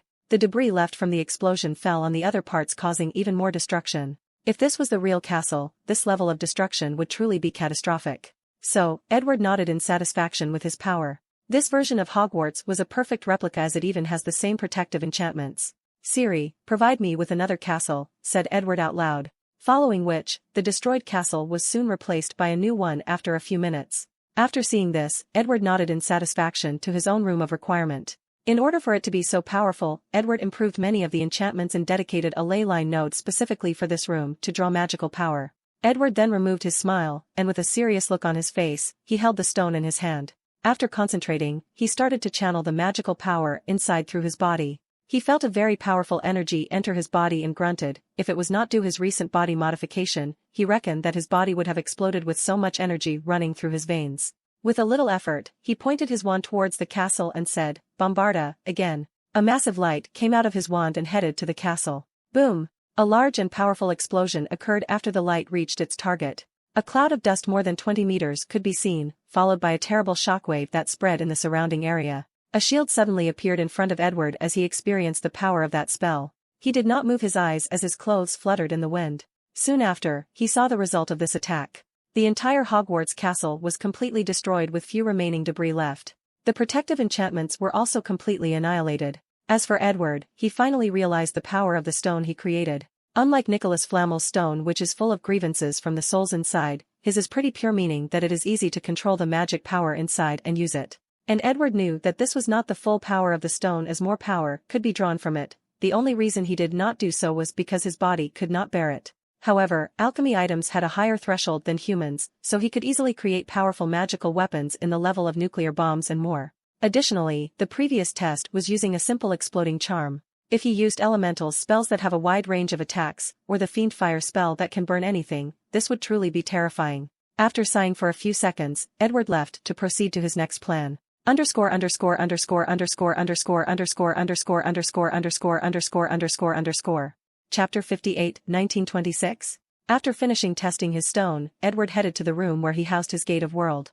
After entering, he placed his hand on the gate and used his magic power to activate it, then the door opened from the middle, revealing a grayish-black veil in the shape of a door. Edward stepped inside. There, he found himself in a white corridor with two doors with labels on top of them, one said Leisure Room, while the other said Core. The Leisure Room was essentially a vast space that held a large mansion that could probably house more than 100 people. Without hesitation, Edward walked to the door labeled Core and placed his hand on it. El.m. Then another female robotic voice said, "Scanning begins." This voice was different from Siri's. Fingerprints match, eye scan match, physical appearance, 60% match, magical powers, unknown, bloodline, unknown, soul fluctuation, unknown, detecting intruder, activating counterattack. Following which, countless spells seemed to be activating around Edward, whose mouth was twitching non-stop. He forgot that his paranoid side took over him when designing the security measures for the gate and made so many precautions. Now, due to the fact that he had just gone through a bloodline modification, his body had changed tremendously, hence the reason that the AI of the gate did not recognize him. So, he hurriedly said, "Activate code, GFU 2949 IFRG NUR, 37480T3FI73Y493B7Y537Y3598753Y8459635Y7 Hoover. Processing. Code identified. Granting the highest level of authority, the creator/owner. Welcome Mr. Bones, any commands? Rescan all my body parameters and use them as the new security protocol. as you command. Then Edward spent the next hours rescanning and registering all his parameters, face, height, bloodline, magical powers, and soul. Only then did he enter the core room of the gate. Inside the room was another white room about 29 square meters, this room full of writings all over the floor and the walls. Some of these writings were ancient runes, while some were enchantments. After his entrance, Edward started to modify the enchantments in the room while adding a few others. Then, in the very center of the room, he placed the blue philosopher's room. Blue energy lines suddenly appeared from the stone traveling throughout the entire room. "Sir, massive energy output is detected," suddenly said Morgana, which was the name of this particular AI. "I know. Detect to see whether any of the enchantments are malfunctioning," commanded Edward. Scanning. Problem detected with enchantments number 6, 67, 167, 534. Edward proceeded to fix the problematic enchantments so they can use the magical power of the stone to function. The next step in his action was to test the entire gate, but there was still something else he needed to do. After spending a few days making a special ring, Edward then activated the gate. Scene break. Edward was standing in the core room with a holographic image in front of him. Through it, he saw that the gate was time rapidly going backwards. His laboratory on the moon started to be destroyed or returned to its original state. After traveling to more than a year, Edward found that his gate was buried deep underground in the moon. After an unknown amount of time, the gate of wonder stopped, and Edward had a frown on his face. The gate can travel through time, but not space-time. It seems that my understanding of these two forces is not enough. If I want to perfect this gate, I still have a long way to go, thought Edward to himself. Morgana, did you record all the phenomena that occurred during our time travel trip? Yes, sir. All energy fluctuation, life form or matter around us was recorded for you to analyze later on. Edward nodded before taking out the alchemy item that allows him to use the power of the gate remotely. He placed an invisible charm on himself, then he teleported back to Britain on Earth. After arriving in Diagon Alley, Edward uses legilimency on a passing wizard to read their memories. 1926, he muttered. This should be the time that the Fantastic Beast movie took place. Edward's first reaction was whether his presence could alter time too much, thus causing the disappearance of some future people. He knew that there was a high chance of this happening as there are precedents of people who tried to use the time turner to mess with time. However, he soon gave up thinking about this as he did not care. As long as his family is not involved, it does not matter to him, and if his family did become involved, then he will use the gate to go back in time to try to fix it. Of course, Edward did not know that his reckless thinking was a result of his recent increase in magical prowess. WN.OM. Soon after landing, Edward did a little investigation while recollecting his memories about all the information he had about the movie. He learned that Newt Scamander had left for America a while ago, so he instantly apparat to a corner he once visited in New York. Unfortunately for him, he forgot that he was in New York 1926 instead of New York 1992. Luckily for him, he did not remove the invisible charm, so when he apparat in the middle of a crowd full of muggles, no one actually saw him. After stealing the wallet of a very wealthy muggle individual, Edward stayed at a luxurious hotel for the night. Before going to bed, he spent a great deal of time planning what he is going to do in this timeline and the benefit he can reap from the plot. The next day, after getting ready, he took out his own worldwide Marauders map. After recalibrating it, he discovered Newt Scamander's whereabouts. Since the original version already had his name on it, Edward did not need his hair or precious item of his to track. Edward made sure to keep watch of all the people close to Dumbledore, including Newt Scamander, even if he was a retired old man. Then, without much hesitation, he showed up to Tina and Queenie Goldstein, who were having dinner with Newt and Jacob Kowalski. After opening the door, Tina frowned as she looked at the handsome young man with blue eyes in front her. She asked with vigilance, "Who are you?" Chapter 59 Obscurus, I. Tina Goldstein looked at the well-dressed young man in front of her. Although the suit looked very expensive, the style was weird and she had never seen it before. WVL.co. More importantly, she did not recognize the strange wizard that suddenly showed himself in front of her house. Meanwhile, Edward smiled, then snapped his finger. His clothes then turned into a style more appropriate for the 1920s. "Sorry about that, I just came from a faraway place. My name is Edward Bones, and I am here to see Mr. Newt Scamander." After frowning for a while, she let Edward inside the house. Normally, as a former Auror, she would never allow a suspicious wizard like Edward inside her house. However, for some reason, she trusted the young wizard that showed up unannounced in front of her house.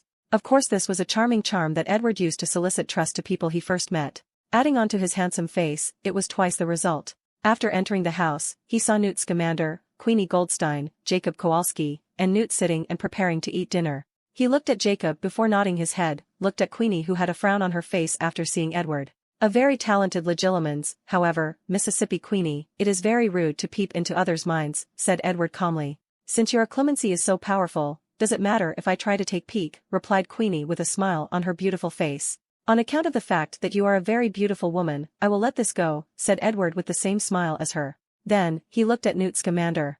Mr. Scamander, my name is Edward Bones, it is a pleasure to meet you, said Edward with great enthusiasm as he shook hands with him. Meanwhile, Newt had a puzzled look on his face. Do we know each other? Wait, Bones, are you from the Bones family back in the UK? I am a very distant relative, replied Edward calmly. Is that so? So what can I do for you? I heard rumors that you were writing a book about magical animals, so I came to talk to you personally. Are you interested in magical animals as well? Asked Newt excitedly. Then, the two of them spent the next half hour discussing the issue of magical animals.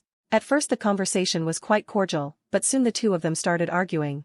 The reason behind that these knowledgeable magizoologists have different philosophies when it comes to certain issues. Edward believed that some magical animals were too dangerous and needed to use forceful means to tame them, while Newt believed that all animals not matter their nature can be taken care of using the proper method. However, force is never the answer. It's nice to see that after so many years, Newt is still the same Newt, thought Edward to himself. He and Newt had the same argument countless times when he was at Hogwarts.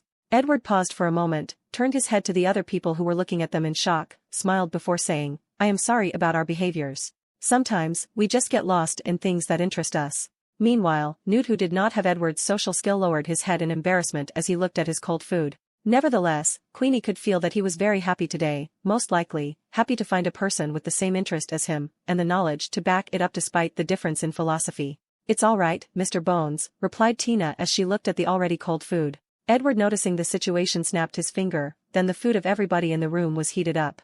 As everybody ate their food, he focused his attention on the beautiful witch Queenie Goldstein as he started to flirt with her. He did not really care at the ugly looks that Jacob was giving him. So, Mrs. Queenie, what do you do for a living? Just call me Queenie. I work in the work permit office, spending most of my days making coffee or unjinxing the Johns. It's a shame to let such a talented witch such as yourselves do such a menial job. Queenie gave a deep look at Edward before saying, most people see my beauty before they see my talent. You are a different kind of wizard, aren't you, Mr. Bones? You can call me Edward. And a lot of people have said these words to me, replied Edward with a charming smile on his face. Mr. Bones, how do you feel about the rise of Grindelwald? Suddenly asked Tina. She finally noticed that something was wrong. First, she let Edward inside her house too easily. Second, Edward knew all of their names without any of them introducing themselves. Adding to that the way that he can so easily use wandless casting, this proves that this young wizard that she let inside her house is possibly a very powerful wizard. Meanwhile, Edward stopped talking to Queenie, looked at her big sister before saying, it does not matter what I think. What matters is the fact that since so many wizards are willing to show their support to him, it showed that many people share his views and beliefs. This should be enough for different leaders in different countries to come together and discuss whether to change the status quo of wizards in this world. Unfortunately, we all know that such a thing will not happen. As a result, for the next few years, the entire wizarding world will be embroiled in war under the leadership of a powerful wizard like Grindelwald.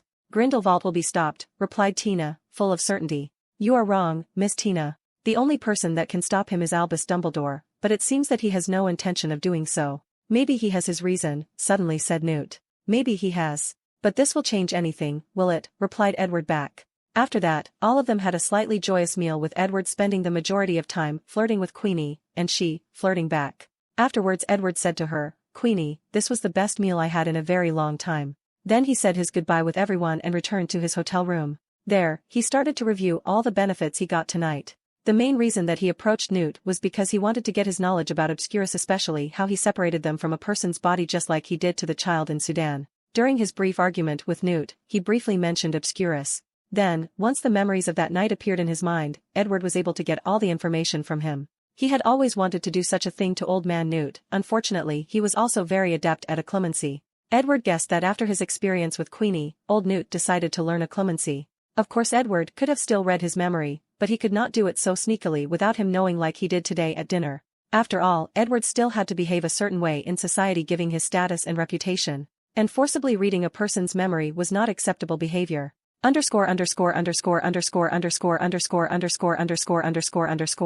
Chapter 60 Obscurus 2. Credence Barebone had just finished a secret meeting with someone whom he trusted very much. However, when he returned home, he saw his mother waiting in the stairs for him. Feenl.c. At first, he tried to explain or justify tardiness for returning home, but upon realizing that his mother did not care, he just handed her his belt and received a severe whooping. However, Credence did not cry or pleaded for leniency. he just bore it silently. At this point in his life, he was used to being beaten, it was nothing new. After returning to his own room, he wanted to use a little cream that he prepared for this occasion, when he suddenly noticed that someone else was in his room. Startled, he instantly screamed, "Who are you?" hoping to alert everybody else in the house. However, the young handsome man with blue eyes that trespassed in his room just looked at him with a smile on his face.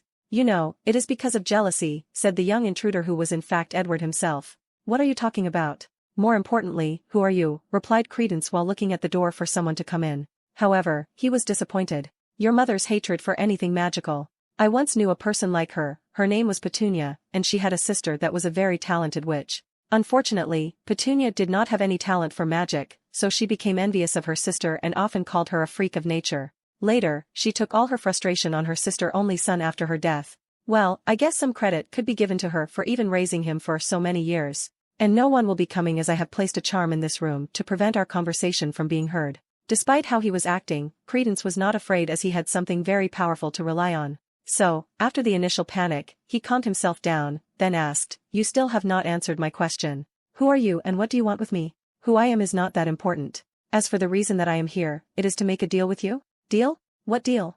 I have nothing to offer to someone like you." "Oh, we both know that is not true.